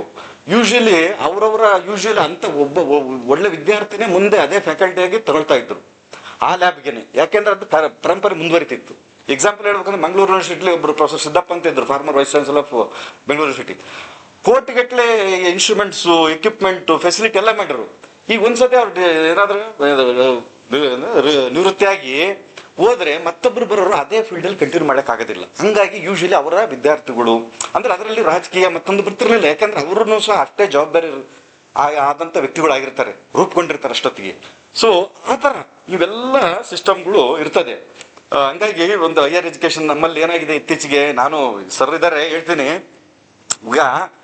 ಈಗ ಒಂದು ಕಾಂಪಿಟೇಟಿವ್ ಎಕ್ಸಾಮ್ ಓದ್ತೀರಾ, ಅದಕ್ಕೆ ಬೇಕಾದಂತ ಮೆಟೀರಿಯಲ್ ಅಲ್ಲಿ ಜ್ಞಾನ ಬಂತಲ್ಲ, ಅದನ್ನ ಯಾರು ಜನರೇಟ್ ಮಾಡಿದ್ದು? ನೀವು ಓದ್ಬೋದು, ಎಲ್ಲ ಮಾಡ್ಬೋದು.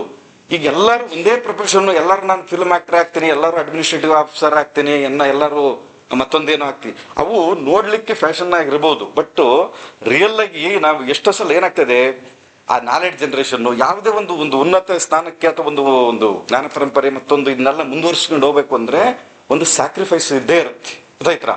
ಇವತ್ತು ನೀವು ಯಾವ್ದಾದ್ರು ಕೆಲವು ವಿಜ್ಞಾನಿಗಳ ಹೆಸರುಗಳು ತಗೊಳ್ಬೋದು ನಾವು ಸುಮಾರು. ಅವ್ರು ಯಾವ ಒಬ್ಬ ದೊಡ್ಡ ವಿಜ್ಞಾನಿನೂ ವಾರಿದ್ ಲಕ್ಸುರಿ ಲೈಫ್ ಮಾಡೇ ಇಲ್ಲ. ಗೊತ್ತಾಯ್ತಾ? ಯಾಕೆ ಅಂದ್ರೆ ಅಷ್ಟು ಡೆಡಿಕೇಶನ್ ಬೇಕು. ಗೊತ್ತಾಯ್ತಾ? ಸೊ ಈ ರೀತಿ ಪ್ರತಿಯೊಂದಕ್ಕೂ ನಿಮ್ ಪ್ರೊಫೆಷನ್, ಎಸ್ಪೆಷಲಿ ನೀವೀಗ ಕೆಮಿಸ್ಟ್ರಿ ರಸಾಯನಶಾಸ್ತ್ರ ಬಂದಿರಂದ್ರೆ, ನಾನು ಮ್ಯಾಕ್ಸಿಮಮ್ ಈ ಪ್ರೊಫೆಷನ್, ಈ ಒಂದು ಏನಂತಾರೆ ಜ್ಞಾನ ಪರಂಪರೆ ಮುಂದುವರಿಸಿ ಅಂತ ನಾನು ನಿಮ್ಗೆ ಐ ಫೀಲ್ ಯು. ಗೊತ್ತಾಯ್ತಾ? ಯಾಕೆ ಅಂದ್ರೆ ಒಂದು ಚೂಸ್ ಮಾಡ್ರಿ ಒಂದು ಪ್ರೊಫೆಷನ್. ನಾನು ಇಷ್ಟೆಲ್ಲ ಓದಿ ನಾನೊಬ್ಬ ರಿಸರ್ಚರ್, ನಾನೊಬ್ಬ ಕೆಮಿಸ್ಟ್ ಪ್ರೊಫೆಸರ್ ಅಲ್ಲ ಆಗಿ ನಾನು ಇದನ್ನ ಬಿಟ್ಟು ಮತ್ತೇನ ಮಾಡಕ್ ಹೋಗ್ತೀನಿ ಅಂದ್ರೆ ಇದರಷ್ಟು ಅನುಭವವನ್ನ ನಾನು ಇದೇ ಒಂದು ಹಾದಿಯಲ್ಲಿ ಹೋದ್ರೆ ಅದಕ್ಕೆ ದೇಶಕ್ಕೂ ಒಳ್ಳೇದು, ಸಮಾಜಕ್ಕೂ ಒಳ್ಳೇದು, ಪ್ರತಿಯೊಂದಕ್ಕೂ ಒಳ್ಳೇದು. ಗೊತ್ತಾಯ್ತಾ? ಆ ರೀತಿ ಒಂದು ಪ್ರೊಫೆಷನ್ ಕೋರ್ಸ್ ಬಂದಾಗ ಆದಷ್ಟು ಒಂಥರ ಚಾನಲೈಸ್ ಆಗ್ಬೇಕು. ಡೈವರ್ಷನ್ ಅನಿವಾರ್ಯವಿದ್ದಾಗ ಅಷ್ಟೇ ಹೋಗ್ಬೇಕಾಗ್ತದೆ. ಗೊತ್ತಾಯ್ತಾ? ಹಂಗಾಗಿ ಇದರಲ್ಲೂ ಕೂಡ ರಸಾಯನಶಾಸ್ತ್ರ ಇವತ್ತು ಒಳ್ಳೊಳ್ಳೆ ಇನ್ಸ್ಟಿಟ್ಯೂಟ್ಸ್ ಬರ್ತಾ ಇದ್ದಾವೆ ನಮ್ಮಲ್ಲಿ ಆಗ್ತಕ್ಕಂಥ. ಈಗ ಇತ್ತೀಚಿನ ದಿನಗಳಲ್ಲಿ ನೋಡಿ, ದೇಶ ಸ್ವಾತಂತ್ರ್ಯ ಬಂದಾಗ ಅಲ್ಲದೆ ಅದು ಅವಾಗ ಊಟಕ್ಕೆ ಸಹ ಪ್ರಾಬ್ಲಮ್ ಇತ್ತು, ಅದನ್ನೆಲ್ಲ ಸಾಲ್ವ್ ಮಾಡಿದ್ದಾರೆ ನಮ್ಮ ನೇತಾರರೆಲ್ಲ. ಗೊತ್ತಾಯ್ತಾ? ಇವತ್ತು ಆ ಪ್ರಾಬ್ಲಮ್ ಇಲ್ಲ. ಇವತ್ತು ಬೇರೆ ತರದ ಪ್ರಾಬ್ಲಮ್ ಫೇಸ್ ಮಾಡ್ತಾ ಇದೀವಿ ನಾವು. ಇವತ್ತು ಸೆಕ್ಯೂರಿಟಿ, ಹೆಲ್ತ್, ಬೇರೆ ಬೇರೆ ಇಶ್ಯೂಗಳು ಬರ್ತಾ ಇದಾವೆ. ಈಗ ಅವನ್ನೆಲ್ಲ ಹೊರಹೊಮ್ಮಿದೀವಿ. ಇದಕ್ಕೆಲ್ಲ ಕಾರಣ ನೋಡಿ, ದೇಶದಲ್ಲಿ ಏನೆಲ್ಲ ಆದಂತ ಕ್ರಾಂತಿಗಳು. ಗೊತ್ತಾಯ್ತಾ? ಒಂದು ಅಗ್ರಿಕಲ್ಚರ್, ಗೊತ್ತಾಯ್ತಾ, ಕೃಷಿ ಕ್ಷೇತ್ರದಲ್ಲಿ ಆಗ್ತಕ್ಕಂಥ ಕ್ರಾಂತಿ ಇರ್ಬೋದು, ಸ್ಪೇಸ್ ಟೆಕ್ನಾಲಜಿಯಲ್ಲಿ ಇರ್ಬೋದು, ನ್ಯೂಕ್ಲಿಯರ್ ಇರ್ಬೋದು, ಗೊತ್ತಾಯ್ತಾ, ಶೈಕ್ಷಣಿಕ ಕ್ರಾಂತಿ, ಈ ತರ ಇಷ್ಟೆಲ್ಲ ಕ್ರಾಂತಿಗಳು ಆಗಿ ಇವತ್ತು ಒಂದು ಸ್ಟೇಜಿಗೆ ಬಂದಿದೆ. ಸೊ ಇವತ್ತು ನಮಗೆ ಬೇರೆ ಬೇರೆ ತರದ ಸಮಸ್ಯೆಗಳು ಬರ್ತಾ ಇದ್ದಾವೆ. ಸೊ ಅದಕ್ಕೂ ಸಹ ನಾವೆಲ್ಲ ಅಂದ್ರೆ ಓದೋದ್ರ ಜೊತೆಗೆ ಸಮಾಜದ ಸ್ಪಂದನೆ ಏನೆಲ್ಲ ಆಗ್ತಾ ಇದೆ ಅದರದೊಂದು ಅವೇರ್ನೆಸ್ ನಾವು ಮಾಡಿದ್ರೆ ಮತ್ತಾರು ಮಾಡಬೇಕು. ನಾವು ಬೀಯಿಂಗ್ ಎಜುಕೇಟೆಡ್ಸ್, ಗೊತ್ತಾಯ್ತಾ, ಒಂದು ಜವಾಬ್ದಾರಿ ವ್ಯಕ್ತಿಗಳಾಗಿ ನಿರ್ಮಾಣ ಆಗ್ಬೇಕು ಸಮಾಜದಲ್ಲಿ. ಗೊತ್ತಾಯ್ತಾ? ನನಗೆ ಬರೀ ಇದಿಷ್ಟೇ ಗೊತ್ತು ಅಂತಲ್ಲ, ಜೊತೆಗೆ ಸೊ ಎಲ್ಲದಕ್ಕೂ ಸ್ಪಂದಿಸ್ತಕ್ಕಂಥವ್ರು. ಯಾಕೆಂದ್ರೆ ನೀವು ಸರ್ ಹೇಳಿದ್ರು, ನೀವು ಬರೀ ನೀವಾಗಿರೋದಿಲ್ಲ, ನಿಮ್ ಜೊತೆಗೆ ನಿಮ್ ತಂದೆ ತಾಯಿ, ನಿಮ್ ಊರು ಗ್ರಾಮ ಎಲ್ಲದೂ ಇದೆ ನಿಮ್ ಜೊತೆಗೆ. ಗೊತ್ತಾಯ್ತಾ? ನೀನ್ ಹೆಂಗಾಗ್ತೀಯ, ನಿನ್ಗೇನಾದ್ರು ತಪ್ಪು ಮಾಡ್ರೆ ಬರೀ ಜನ ನಿನ್ನಷ್ಟೇ ಬ್ಲೇಮ್ ಮಾಡಲ್ಲ, ನಿಮ್ ತಂದೆ ತಾಯಿನೂ ಬ್ಲೇಮ್ ಮಾಡ್ತಾರೆ, ನಿಮ್ ಊರ್ ಬ್ಲೇಮ್ ಮಾಡ್ತಾರೆ. ಗೊತ್ತಾಯ್ತಾ? ಸೊ ಹಂಗಾಗಿ ನಿಮ್ಮ ಎಲ್ಲ ಅದ್ರ ಒಳಗೊಂಡಿರುತ್ತದು. ಗೊತ್ತಾಯ್ತಾ? ನಿಮ್ಮ ಒಂದು ವ್ಯಕ್ತಿತ್ವ, ನಾನೀಗ ಮಾತಾಡ್ತೀನಿ ಅಂದ್ರೆ ನನ್ನಲ್ಲಿ ಎಲ್ಲದೂ ಇದೆ, ಅದೆಲ್ಲ. ಗೊತ್ತಾಯ್ತಾ? ಬರೀ ನನ್ನ ಭಾಷೆಲ್ಲೇ ನೀವು ಹೇಳ್ಬೋದು ನಾನು ಯಾವ ಕಡೆನು ಅಂತ. ಗೊತ್ತಾಯ್ತಾ? ಈ ರೀತಿ ಅಂದ್ರೆ ಆ ವ್ಯಕ್ತಿತ್ವ ಎಲ್ಲದನ್ನು ಒಳಗೊಂಡಿರುತ್ತೆ. ಸೊ ಹಂಗಾಗಿ ನೀವೊಬ್ಬ ಜವಾಬ್ದಾರಿಯುತ ಈ ನಾಗರಿಕರಾಗಿ ಬೆಳೀರಿ. ಗೊತ್ತಾಯ್ತಾ? ದೇಶಕ್ಕೆ, ಈ ವಿಶ್ವವಿದ್ಯಾನಿಲಯಕ್ಕೆ, ನಿಮ್ಮ ಮನೆಗೆ, ನಿಮ್ಮ ಕುಟುಂಬಕ್ಕೆ ಒಳ್ಳೆ ಹೆಸರು ತರ್ರಿ. ಗೊತ್ತಾಯ್ತಾ? ಸೊ ಒಳ್ಳೆ ವ್ಯಕ್ತಿಯಾಗಿ ನಿರ್ಮಾಣ ಮಾಡಿ ಅಂತ ಆಶಿಸ್ತಾ Good afternoon, one and all. On the dais, respected. So today's chief guest, Santosh Kamagoda, KS Senior Officer, so today's chief guest, and also President and Chairman of our department, Professor Padmashali, and our colleague Manjanda, Vidyasagar and Sridhar, and also research scholar, and my dear student fellows. So I think today is a very memorable day. So our chief guest, Santosh Kamgod, and a registrar of our academic Rani Chennamma University, has given a very detailed inspiration speak to all. So that we have to follow. So and now, so by chance, and also I welcome juniors today's program for you guys. So fresher, by choice or chance, you are into our department. So hopefully, so things are in 2 years. You can take very goodies from the department and cultivate your career in the chemistry field, hopefully, so that you have to go for it. And also I congratulate senior who just got promoted to senior, and also arranged a very beautiful program and inviting and so to you all. So I think so things by already they made very easier for me. So our chief guest will elaborate, he explained. So what is life and what you have to take and how you have to cultivate your future also. So only thing obviously, so in the science you have to work in the morning to evening. So both in the theory class as well in the practical also. Okay, not to compare with other stream also. I already said in the classroom also. So and more on freshers, almost you guys in the span of 1 month more. So you already inducted to our system. So because you guys in the UG level come from different colleges, so with have a lot of facility and no facility also. Here something different.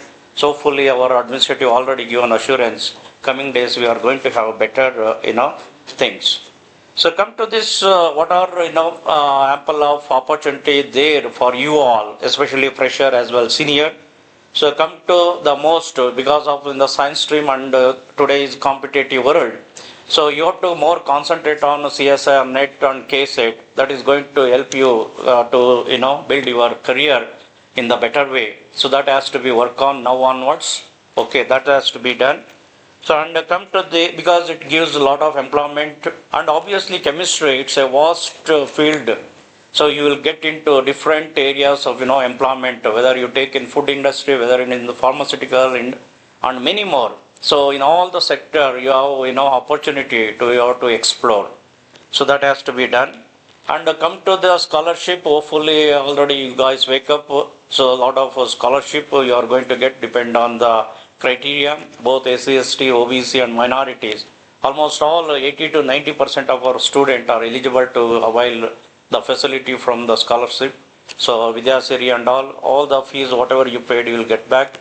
So that has to be worked with the concerned department. Even I am coordinate for OBC and SST, you have to look for that. So time to time is there, you have to upload all the documents and all.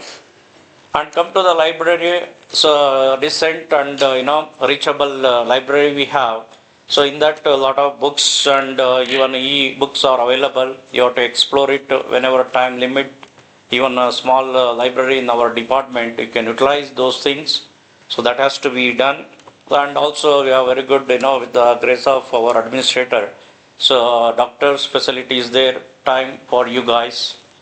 And come to the your extra co-curricular activity can also explore. University grandly they are going to celebrate under Gymkhana both cultural and sports activities. So already you guys already spoken. So okay, so many people have extracurricular so can wake up and explore in that sport cultural activities there.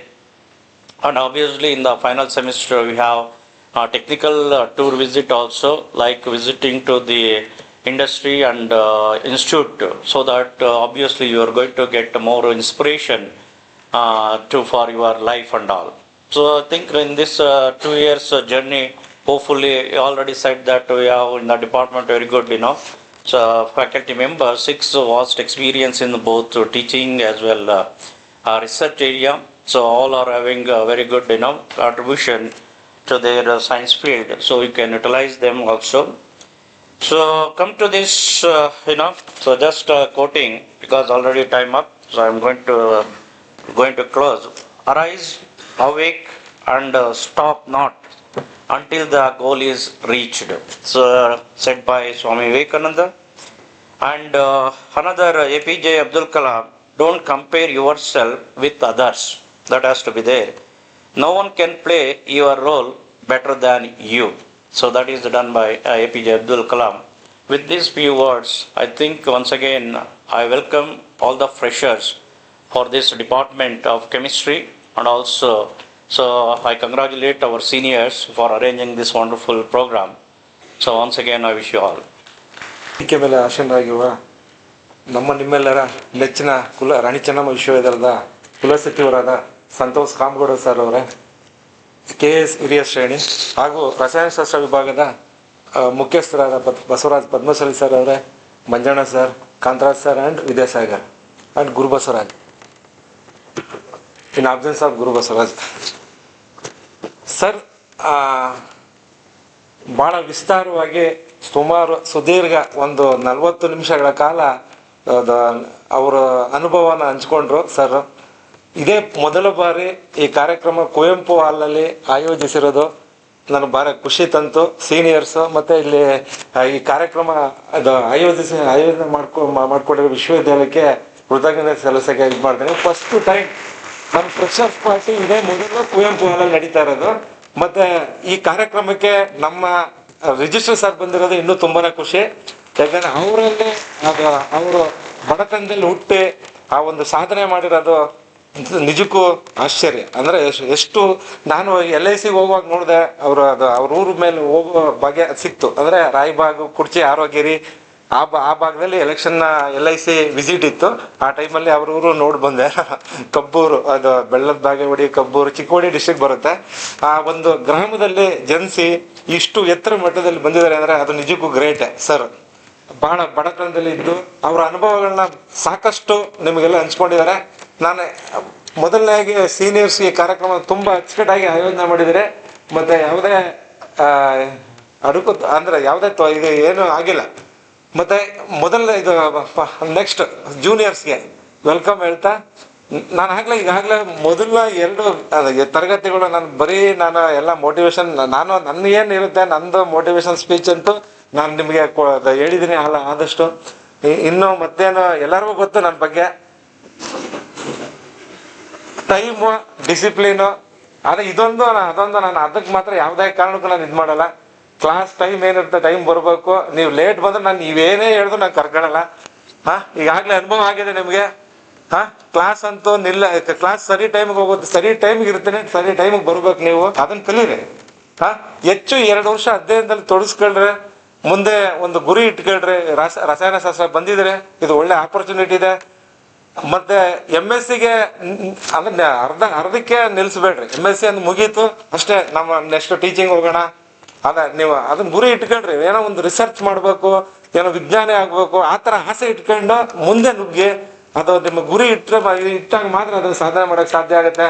ಇಲ್ಲಿ ಎಲ್ಲೇ ನೀವು MSc ಮುಗಿದ ತಕ್ಷಣ ಒಂದು job ಸಿಕ್ತು ಅಂತ ಹೋದ್ರೆ ಆ ಗುರಿನ ಸಾಧನೆ ಮಾಡಕ್ ಆಗೋದಿಲ್ಲ.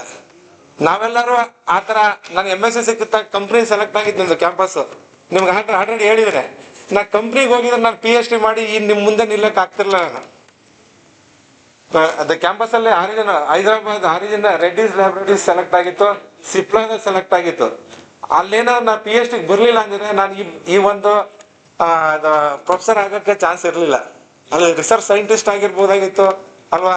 ಹಂಗಾಗಿ ನೀವು ಒಂದು ಗುರಿ ಇಟ್ಕೊಂಡು ಮುನ್ನುಗ್ರಿ, ಅದಾಗತ್ತೆ, ಒಳ್ಳೇದಾಗತ್ತೆ.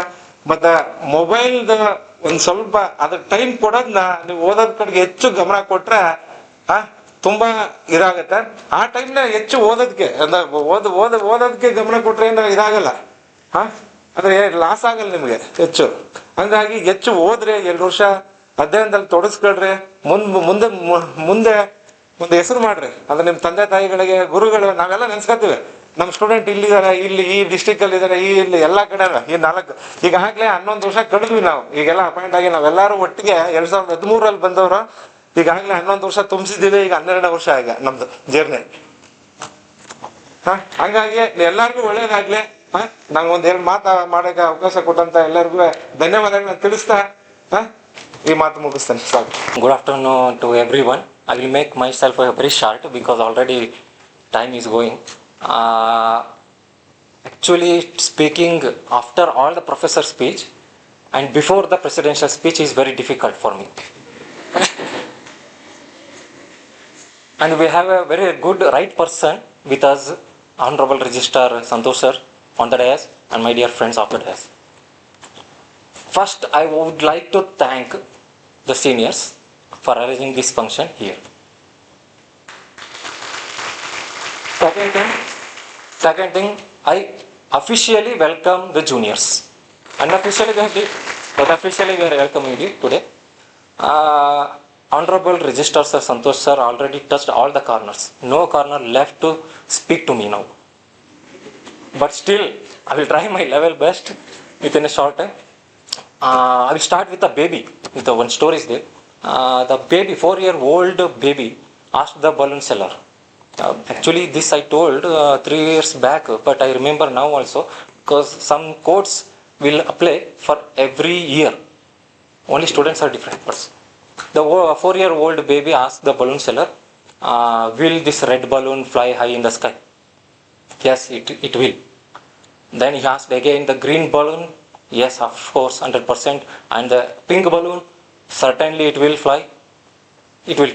But see how the baby's questions will be. Sometimes we think the funny questions they will ask. Like you also, sometimes you will ask funny questions. But babies ask the funny questions and they give the answer back also funny questions with the funny questions. For example, the 6-year-old girl asked the shopkeeper, "How I am looking?" The shopkeeper always tell the babies are just like angels. You are looking very gorgeous and like angel. Then she asked again, "Can I get married to your son when I grow up?" Our shopkeeper usually all will tell, no? The small baby, "Yeah, of course, we'll do it. Don't worry." Then, "Can I get a free Dairy Milk chocolate for your future daughter-in-law?" See, these are the questions like that. They will ask like that. You also should ask the questions. When you ask the questions, then only your brain will start thinking. Jerk ಹೊಡಿತಲ್ಲ ಗಾಡಿ ಹಂಗೆ ಸ್ವಲ್ಪ jerk ಕೊಟ್ಟು ದಬ್ಬಿಸ್ಬೇಕು ನೀವು ಬ್ರೈನ್ನ. Okay, so compared to the today's chief guest, really is very difficult to clear KS exam. Once I had written in my MSc, but I left it. This was my father's wish, so I came here. Thing is, what I told, the balloon example, the balloon seller tells, see, all the balloon go fly high in the sky, really, that's good. But what is filled inside, that is very important. Here, I am telling. Whether this is a red balloon, color balloon, you are all colorful balloons now, looking like colorful balloons, but what is inside, that will make you fly high in the sky. Okay. Of course, we are teachers, we teach you aptitudes and all. With the aptitude, you should have a right attitude, filled. Right attitude, the attitude decides your altitude. That is means success. Success you won't get in a day only or in a night. Okay, look at the Santosh sir, how difficult he had. You have seen the iceberg, right, on the surface of the water. Iceberg. Okay, have you seen the underneath of the water, the huge iceberg will be there in the ocean? No. You go and see in the you also Google it. So success is just like a tip of the ice on the surface of the water. But the difficulty is the different skills you have come. Okay, you have come 70% have taken, you are here. 60% you are here. 90% you are here. We are teaching the same aptitudes, same teachings, everything. But thing is, you have come with a different skills, different geographical area, different difficulties, different backgrounds, different rise-ups. Okay, but thing is, the iceberg will be huge underneath of the ocean. That will never see. World will never see the underneath berg. World can see only the tip of the ice on the surface of the ice. Why I am telling, you have many difficulties in your life. Okay, you have many obstacles you have, but success comes only this much. on the top of the water, what is there? The tip of the ice, that only. The underneath, it will be everywhere. Okay. To get a success, you have to come across the difficulties, come across the family problems, come across the financial matters. Everything you will come up. For example, if a lighter you have seen, right? Everyone. Lighter you have seen. Lighter, to light up, what we need? Spark we need. That everyone has it. Including you, including everyone has a spark in your life. Okay. Difficulties are just like a water. When you dump the lighter in the water, after that you pick and light up. What happens? Spark doesn't work. How much ever you roll on the wheel, spark doesn't work. That time you need someone, another lighter, to spark it. Okay. Sparking means initiate, motivate yourself. Okay. Get into the work, hard work, and be a honest person. If you are honest, good working, no one can steal you. Nothing can steal you. I will end up my speech by telling one quote. Dr. APJ Abdul Kalam told, if you salute your duty, no one need to. Have you heard? Huh? I thought you knew that, but I will tell you now. If you pollute your duty, you have to salute everyone.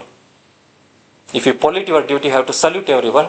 If you salute your duty, no need to salute anyone. It should be there. Respect. Respect will be there. Respect will be here. Okay. With this quote, I will end my speech. My opinion also you can consider it. Thank you, one and all. ಎಲ್ರಿಗೂ ನಮಸ್ಕಾರ. ವೇದಿಕೆ ಮೇಲೆ ಆಸೀನರಾಗಿರ್ತಕ್ಕಂಥ ನಮ್ಮವರೇ ಆದ ಕುಲಸಚಿವರಾದಂಥ ಶ್ರೀ ಸಂತೋಷ್ ಕಾಮಗೌಡ ಅವರೇ, ನನ್ನ ಪ್ರೀತಿಯ ಮಿತ್ರರೇ ಹಾಗೂ ನನ್ನ ಪ್ರೀತಿಯ ವಿದ್ಯಾರ್ಥಿಗಳೇ, ಜಾಸ್ತಿ ಟೈಮ್ ತಗೊಳ್ಳಲ್ಲ. ಹೇಳಿದ್ದೆ ಹೇಳಿ ಎಷ್ಟು ಸರ ಹೇಳ್ಸ್ಕೋಬೇಕು ಸರ್ ಅಂತ ನಿಮಗೆಲ್ಲ ಬೇಜಾರಾಗುತ್ತೆ. ಬಟ್ ಒಂದು ಎಕ್ಸಾಂಪಲ್ ನಿಮ್ಗೆ ಗೊತ್ತಿರಬೇಕು. ಒಂದು ಕಟಕನ ಮನೇಲಿ ಇರ್ತಕ್ಕಂಥ ಗಿಳಿ ಅದೇ ವಾಯ್ಸ್ ಕೇಳಿ ಕೇಳಿ ಕೇಳಿ ಕೆಟ್ಟ ಮಾತಾಡೋದು, ಕೆಟ್ಟ ಸಂಸ್ಕೃತಿನ ಬೆಳೆಸ್ಕೊಳ್ಳುತ್ತೆ. ಹೀಗೆ ಇಷ್ಟೊಂದು ಜನ ಒಂದೆಲ್ಲ ನಿಮಗೆ ಬುದ್ಧಿವಾದ ಹೇಳಿದಾಗ ಈ ಸಂಸ್ಕೃತಿನ ನೀವು ಬೆಳೆಸ್ಕೊಳ್ಳಿ ಅಂತ ನಮ್ಮ ಆಸೆ ಅಷ್ಟೇ. ಸೊ ತುಂಬ ಜಾಸ್ತಿ ಮಾತಾಡಲ್ಲ. ಮೊದಲನೇದಾಗಿ ಪ್ರಥಮ ವರ್ಷದ ವಿದ್ಯಾರ್ಥಿಗಳಿಗೆ ನಮ್ಮ ರಸಾಯನಶಾಸ್ತ್ರ ವಿಭಾಗದ ಪರವಾಗಿ, ನಮ್ಮ ರಾಣಿ ಚೆನ್ನಮ್ಮ ವಿಶ್ವವಿದ್ಯಾಲಯದ ಪರವಾಗಿ ತಮ್ಮನ್ನೆಲ್ಲ ಹೃತ್ಪೂರ್ವಕವಾಗಿ ಮತ್ತೊಮ್ಮೆ ಸ್ವಾಗತ ಮಾಡ್ತೀನಿ ನಮ್ಮ ವಿಶ್ವವಿದ್ಯಾಲಯಕ್ಕೆ. ಹಾಗೆಯೇ ನಮ್ಮ ಎಲ್ಲರೂ ಹೇಳಿದರು, ನಾನು ಹೇಳ್ತಾ ಇದ್ದೀನಿ, ನಿಜವಾಗ್ಲೂ ತುಂಬ ಅಚ್ಚುಕಟ್ಟಾಗಿ ಭಾಳ ಬ್ಯೂಟಿಫುಲ್ಲಾಗಿ ಶಿಸ್ತಿನಿಂದ, this is what we want, that's all. ಶಿಸ್ತಿನಿಂದ ತುಂಬ ಚೆನ್ನಾಗಿ ಪ್ರೋಗ್ರಾಮ್ನ ಅರೇಂಜ್ ಮಾಡಿದಂಥ ನಮ್ಮ ಸೀನಿಯರ್ಸ್, ಈ ನಮ್ಗಿನ್ನ ಸೀನಿಯರ್ಸ್ ಹಾಕ್ಬಿಟ್ಟಿದ್ದೀರಿ ನೀವು, ಖುಷಿ ಆಗುತ್ತೆ. ನಿಜವಾಗ್ಲೂ ನಿಮಗೆ ಈ ಕ್ರೆಡಿಟ್ ಸಲ್ಲುತ್ತೆ ಅಂತ ನಾನು ಹೇಳಲಿಕ್ಕೆ ಇಷ್ಟಪಡ್ತೀನಿ. ಹೋದ ವರ್ಷನೂ ಹೇಳಿದ್ವಿ ಹಿಂಗೆ, ಈಗ ಸ್ವಲ್ಪ ಅದಕ್ಕಿಂತ ಜಾಸ್ತಿ ನೀವು ಚೆನ್ನಾಗಿ ಬ್ಯೂಟಿಫುಲ್ಲಾಗಿ ಅರೇಂಜ್ ಮಾಡಿದ್ದೀರಿ. ನಾವು ಸ್ಟೇಜ್ ಮೇಲೆ ಕೂತ್ಕೊಂಡಾಗ ಸಂತೋಷ್ ಕಾಮಗೌಡ ಸರ್ ಜೊತೆ ಮಾತಾಡ್ತಾ ಇದ್ವಿ. ಹೀಗೆ ನಾವು ಹೊಸದಾಗಿ ಬಂದಿದ್ವಿ. ನಾವು ಕುವೆಂಪು ವಿಶ್ವವಿದ್ಯಾಲಯದಿಂದ ಇಲ್ಲಿಗೆ 2013 ಬಂದಾಗ ಕ್ಯಾಂಟೀನಲ್ಲಿ ಕೂತ್ಕೊಂಡು ಮಾತಾಡ್ತಿದ್ವಿ. ಮೊದಲು ನಮ್ಮನ್ನು BK ಕಾಲೇಜಲ್ಲಿ ಇಟ್ಟಿದ್ರು, ನಿಮ್ಗೆ ಗೊತ್ತೇ ಇಲ್ಲ ಅದು. ವಿವರ್ ಇನ್ BK ಕಾಲೇಜ್.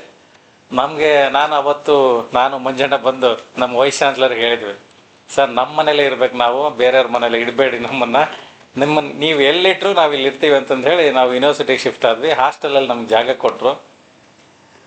ಫಸ್ಟು ನಾವು ಕ್ಯಾಂಟೀನಲ್ಲಿ ಕೂತ್ಕೊಂಡು ಮಾತಾಡ್ತಾ ಇರಬೇಕಾದ್ರೆ ನಮಗೆ ಏನೋ ನಿಜವಾಗ್ಲೂ ಈಗಲೂ ಅನಿಸುತ್ತೆ ನಮಗೆ, ಎಷ್ಟೊಂದು ನಾವು ಕೆಮಿಸ್ಟ್ರಿನ ನಮ್ಮ ವಿದ್ಯಾರ್ಥಿಗಳಿಗೆ ಕೊಡ್ಬೋದು, ಬಟ್ ಕೊಡೋಕ್ಕಾಗ್ತಾ ಇಲ್ಲ, ಲಿಮಿಟೇಷನ್ಸ್ ಇದೆ.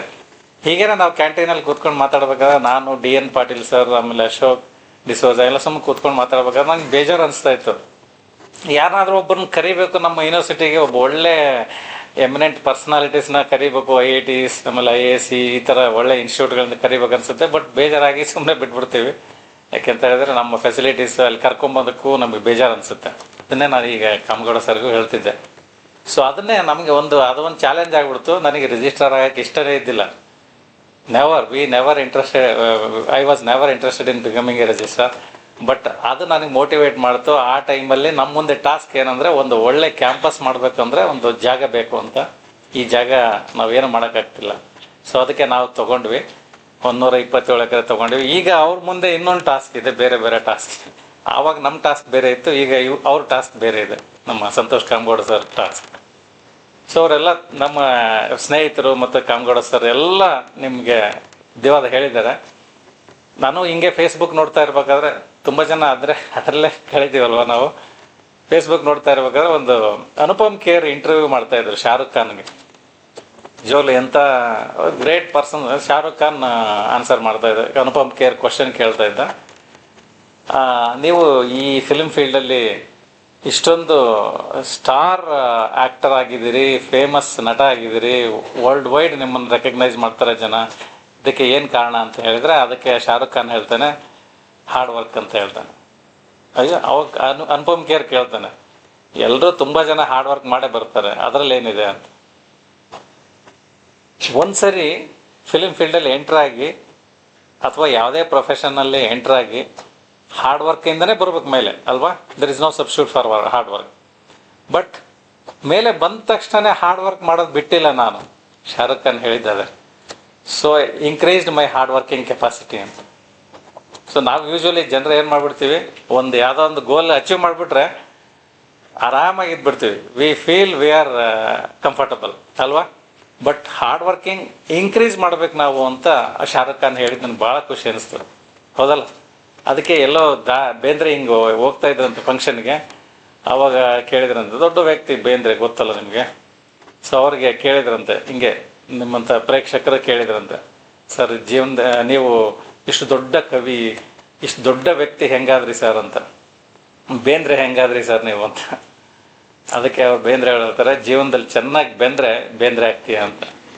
ಅಂದರೆ ಸೊ ಅಂತಂಥ ಐಡಿಯಾಸ್ಗಳು, ಅಂತಂಥ ಆನ್ಸರ್ಗಳು ಅವ್ರಿಗಷ್ಟೇ ಬರೋದು ಅಲ್ವಾ. ಸರ್ ಹೇಳ್ತಾ ಇದ್ರಲ್ಲ, 3 ಕ್ಯಾಟಗರಿ ಪೀಪಲ್ಸ್. ಸೊ ಐಡಿಯಾಸ್ ಬಗ್ಗೆ, ಇನೋವೇಷನ್ಸ್ ಬಗ್ಗೆ ಥಿಂಕ್ ಮಾಡೋದು ಗ್ರೇಟ್ ಮೈಂಡ್ಸ್ ಅಂತ ಅಲ್ವಾ. ಹಾಗೇನೆ ಸೊ ನಾವು ಆ ಸಾಲಿನಲ್ಲಿ ಬರಬೇಕು ಅಂತ ಹೇಳಿದರೆ ಒಂದೇ ಸರಿ ಬರಲ್ಲ. ಓವರ್ ನೈಟ್ ನೀವು ಒಳ್ಳೆ ಸ್ಟಾರ್ ಫಿಲ್ಮ್ ಆ್ಯಕ್ಟರ್ ಆಗಲ್ಲ, ಒಳ್ಳೆ ಇಂಡಸ್ಟ್ರಿಯಲಿಸ್ಟ್ ಆಗಲ್ಲ, ಒಳ್ಳೆ ಟೀಚರ್ ಆಗಲ್ಲ, ಒಳ್ಳೆ ಎಜುಕೇಷನಿಸ್ಟ್ ಆಗಲ್ಲ, ಏನಾಗಲ್ಲ. ಓವರ್ ನೈಟ್ ಆಗಕ್ಕೆ ಸಾಧ್ಯನೇ ಇಲ್ಲ.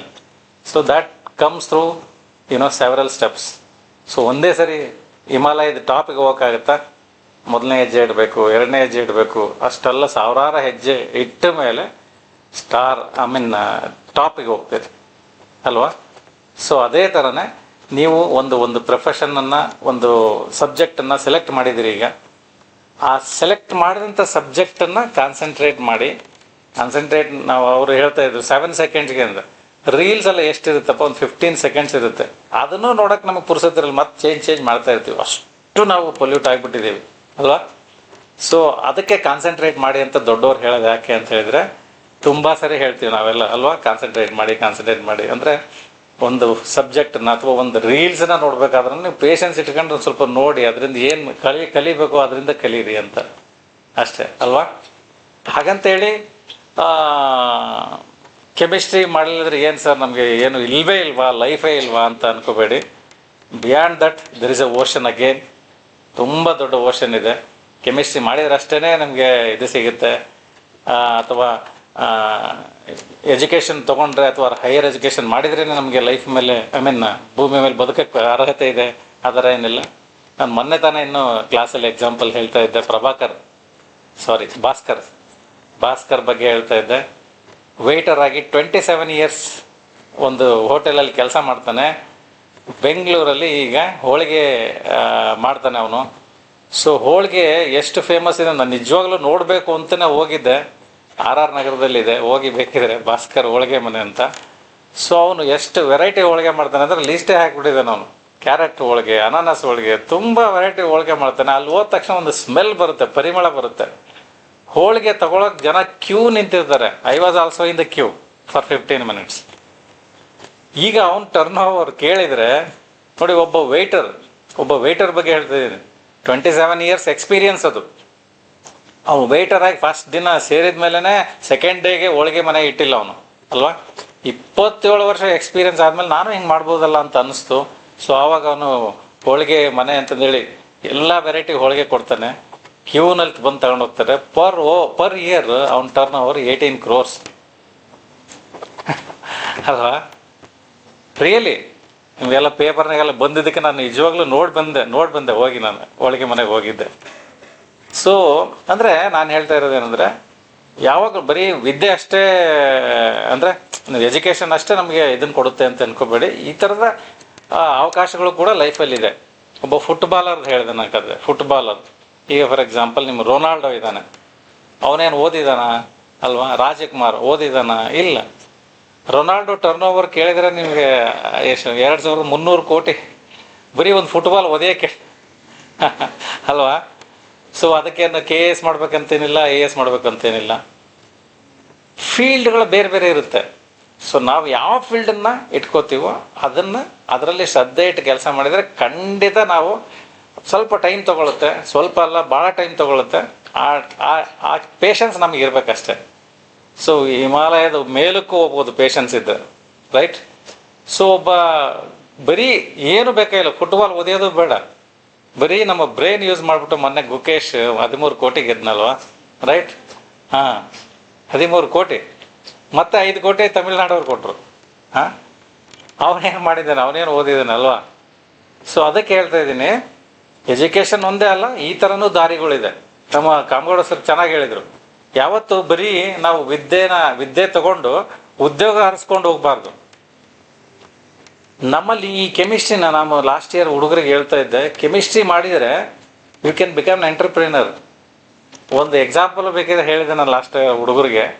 ಇಲ್ಲೇ ಅರಿಶಿನ ಬೆಳೆಯುತ್ತೆ ಕಲ್ಲೋಳಿಯಲ್ಲೆಲ್ಲ, ನಮ್ಮ ಸರ್ ಊರು ಕಡೆ ಆ ಕಡೆ ಹೋಗ್ಬಿಟ್ರೆ ಅರಿಶಿನ ತುಂಬ ಬೆಳೀತಾರೆ, ಟನ್ ಗಟ್ಟಲೆ ಲೋಡ್ ಮಾಡಿ ಸಾಂಗ್ಲಿ ಮಾರ್ಕೆಟ್ಗೆ ಹೋಗುತ್ತೆ.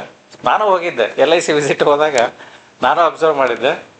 ಜಸ್ಟ್ ನೀವು ಏನು ಬೇಕಾಗಿಲ್ಲ, ಎಸ್ಟಾಬ್ಲಿಷ್ಡ್ ಪ್ರೊಸೀಜರ್ ಇದೆ ಕುರ್ಕುಮಿನ್ ಎಕ್ಸ್ಟ್ರಾಕ್ಷನ್ ಅಲ್ವಾ?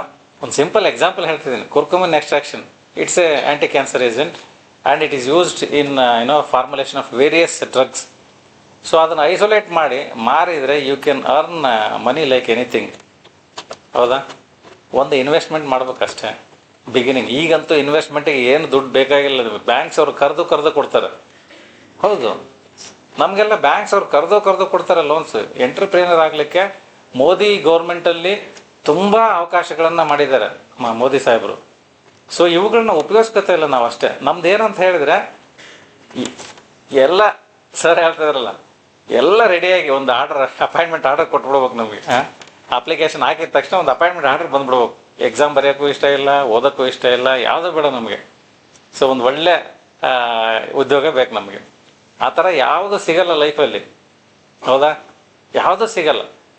ಸೊ ಒಂದು ಮಾರ್ಕೆಟ್ಗೆ ಹೋದಾಗ ನೀವು ಹೇಗೆ ತರಕಾರಿ ಆರಿಸ್ಬೇಕಾದ್ರೆ ಒಳ್ಳೊಳ್ಳೆ ತರಕಾರಿಗಳನ್ನ ಆರಿಸ್ಬಿಡ್ತೀರಿ, ಕೆಟ್ಟದನ್ನ ಆರಿಸ್ತೀರನಿಲ್ಲ, ಒಳ್ಳೊಳ್ಳೆ ತರಕಾರಿಗಳಷ್ಟೇ ತೊಗೋತೀರಿ ಅಲ್ವಾ? ಹಾಗೆ ಜೀವನದಲ್ಲಿ ಕೂಡ ಅಷ್ಟೇ, ಒಳ್ಳೊಳ್ಳೆದನ್ನು ಸೆಲೆಕ್ಟ್ ಮಾಡಿಕೊಂಡು ನಾವು ಮುಂದೆ ಬರೋಕ್ಕೆ ನೋಡಬೇಕು. ಈ ಥರ ಕಾನ್ಫರೆನ್ಸ್ಗಳು ಇವನ್ನೆಲ್ಲ ಯಾಕೆ ಮಾಡ್ತೀವಿ ಅಂತ ಹೇಳಿದರೆ, ಬಿಕಾಸ್ ಆಫ್ ಯು ಓನ್ಲಿ. ನೀವು ಇದರಿಂದ ತುಂಬ ಕಲಿಯೋದಿರುತ್ತೆ, ನಾವು ಕಲಿಯೋದಿರಲ್ಲ, ನಾವು ಕಲ್ತ್ಬಿಟ್ಟಿದ್ದೀವಿ. ಬಟ್ ನಮಗೂ ಇನ್ನೂ ಜಾಸ್ತಿ ಬೇಕು. ಬಟ್ ನಿಮಗೆ ನಾವೆಲ್ಲ ಲೈಫಲ್ಲಿ ಸೆಟ್ಲ್ ಆಗಿದ್ದೀವಿ ಅಂತ ಅಂತೀವಿ. ನಾವು ಲೈಫಲ್ಲಿ ಸೆಟ್ಲ್ ಆಗಿದ್ರೂ ನಮಗೆ ಇನ್ನೂ ಬೇರೆ ಏನೇನೋ ಇರುತ್ತೆ. ಮನೇಲಿ ಹೋಗಿ ಕೂಡ ಓದ್ತೀವಿ ನಾವು. ನೀವು ಇಲ್ಲಿ ಇದ್ದಾಗ ಓದೋದು ಅಷ್ಟೇ ಅಲ್ಲ, ಮನೆಗೂ ಓದಬೇಕು, ಮೊಬೈಲ್ ಫೇಸ್ಬುಕ್ಕಲ್ಲೂ ಓದಬೇಕು, ಇದರಲ್ಲೂ ಓದಬೇಕು. ನಿಮ್ಮ ಪಾಮ್ ಟಾಪಲ್ಲಿ ಎಷ್ಟೊಂದು ಇನ್ಫಾರ್ಮೇಷನ್ ಅವೈಲೇಬಲ್ ಇದೆ, ಅದನ್ನು ನೀವು ಯೂಸ್ ಮಾಡ್ಕೋಬೇಕು. ಹೌದಾ? ಸೊ ಯೂಸ್ ಮಾಡಿಕೊಂಡ್ರೆ ಖಂಡಿತ ಅದು ಮುಂದೆ ಈಗಲ್ದೇ ಅಲ್ಲ, ಮುಂದೆ ಯಾವಾಗಾದರೂ ಒಂದು ಕಡೆ ಯೂಸ್ ಆಗೇ ಆಗುತ್ತೆ. ಆ ನಾಲೆಡ್ಜ್ ಅನ್ನೋದು ಒಂದು ಟ್ರೆಜರ್ ಇದ್ದಂಗೆ. ಯಾವಾಗ ನಮ್ಮ ಅದೃಷ್ಟದ ಬಾಗಿಲು ತೆಗಿತೋ ಹೇಳೋಕ್ಕಾಗಲ್ಲ. ಸಂತೋಷ್ ಕಾಮಗೌಡ ಸರ್ 23 ವರ್ಷದಲ್ಲೇ ಆಗಿದ್ರಂತೆ, ಏನೋ KS ಪಾಸ್ ಆಗಿದ್ರಂತೆ, ಹೌದಾ? ಸೊ ಒಂದೊಂದು ಸರಿ ಟ್ರೆಜರ್ ನಮಗೆ ಬೇಗ ಸಿಗುತ್ತೆ, ಒಂದೊಂದು ಸರಿ ಲೇಟಾಗಿ ಸಿಗುತ್ತೆ. ನಮ್ಮ ಎಫರ್ಟ್ ಆಗ್ತಾನೆ ಇರಬೇಕು. This is very very important. ಅದಕ್ಕೆ ಈಗ ಒಂದು ಟಾಸ್ಕ್ ಇದೆ ನಮ್ಮ ಮುಂದೆ ಅಂತ ಹೇಳಿದರೆ, this is very very important. ಇದನ್ನು ಸ್ವಲ್ಪ ನೀವು ಫಾಲೋ ಮಾಡಿ. ಒಂದು ಟಾಸ್ಕ್ ನಮ್ಮ ಮುಂದೆ ಒಂದು ಟಾಸ್ಕ್ ಇದೆ ಅಂತ ಹೇಳಿದರೆ, ಆ ಟಾಸ್ಕ್ ಡಿಫಿಕಲ್ಟ್ ಅನ್ಕಂತ ಹೋದರೆ, ಅಥವಾ ಡಿಫಿಕಲ್ಟ್ ಅಂತ ನಾವು ಅದನ್ನ ಟ್ರೀಟ್ ಮಾಡಿದರೆ, God will give you 3 difficult ways to solve it. ನಾನು ನನ್ನ ಲೈಫಲ್ಲಿ ಹಿಂಗೆ ತಿಳ್ಕೊಂಡಿದ್ದೀನಿ. ಒಂದು ಟಾಸ್ಕು ತುಂಬ ಡಿಫಿಕಲ್ಟ್ ಇದೆಯಪ್ಪ ಅಂತ ಅಂದ್ಕೊಂಡ್ರೆ ನಮ್ಮ ಮೆಂಟಾಲಿಟಿ ನೋಡಿ, ಅಂದ್ಕೊಂಡ್ಬಿಟ್ಟಿದ್ದೀನಿ ನಾನು ಆಲ್ರೆಡಿ ಟಾಸ್ಕ್ ಡಿಫಿಕಲ್ಟ್ ಇದೆ ಅಂತ. God will give you 3 difficult ways to solve it, you will not succeed. ಹೌದಲ್ಲ? ಆ ಟಾಸ್ಕ್ ಈಸಿ ಇದೆ, ನಾನು ಸಾಲ್ವ್ ಮಾಡ್ತೀನಿ ಅಂತ ಮೆಂಟಾಲಿಟಿ ಬಂದ್ಬಿಟ್ರೆ ನಮಗೆ, God will give you 3 easy ways to solve it. So ಅದಕ್ಕೆ ಯಾವತ್ತು ನಮ್ಮ ಮೆಂಟಾಲಿಟಿ ಸ್ಟ್ರಾಂಗ್ ಇರಬೇಕು. ಮತ್ತು ಒಂದು ಟಾಸ್ಕ್ ಅಂದ ತಕ್ಷಣ ಅದು ಕಷ್ಟನೇ ಇರುತ್ತೆ, ಈಸಿ ಇರುತ್ತೆ ಅಲ್ವಾ? ಸೊ ಆಟೋಮೆಟಿಕಲಿ ನಮ್ಮ ಮೈಂಡು ಟಫ್ ಅಂತ ಅನ್ಕೋಬಾರ್ದು, ನಾವು ಒಂದು ಸ್ವಲ್ಪ ಅದನ್ನ ಈಸಿಯಾಗಿ ತೊಗೊಳ್ಬೇಕು, ಪೇಷನ್ಸ್ ಇರಬೇಕು. That is very very important. ನಮ್ಮ ಹುಡುಗರಿಗೆ ಅದೇ ಮೇನ್ ಈಗಿನ ಪ್ರಪಂಚದ. ನೀವು ತುಂಬ ನಮ್ಗಿನ್ನ ತುಂಬ ಮುಂದುವರಿದ ಜನಾಂಗ ಇದೆ ನೀವು, ಹೌದಾ? ಪೇಷನ್ಸ್ ಇರಬೇಕಷ್ಟೆ, ಅದು ಒಂದು ಇಟ್ಕೊಂಬಿಡಿ, ಖಂಡಿತ ಜೀವನದಲ್ಲಿ ಉದ್ಧಾರ ಆಗ್ತೀರಿ.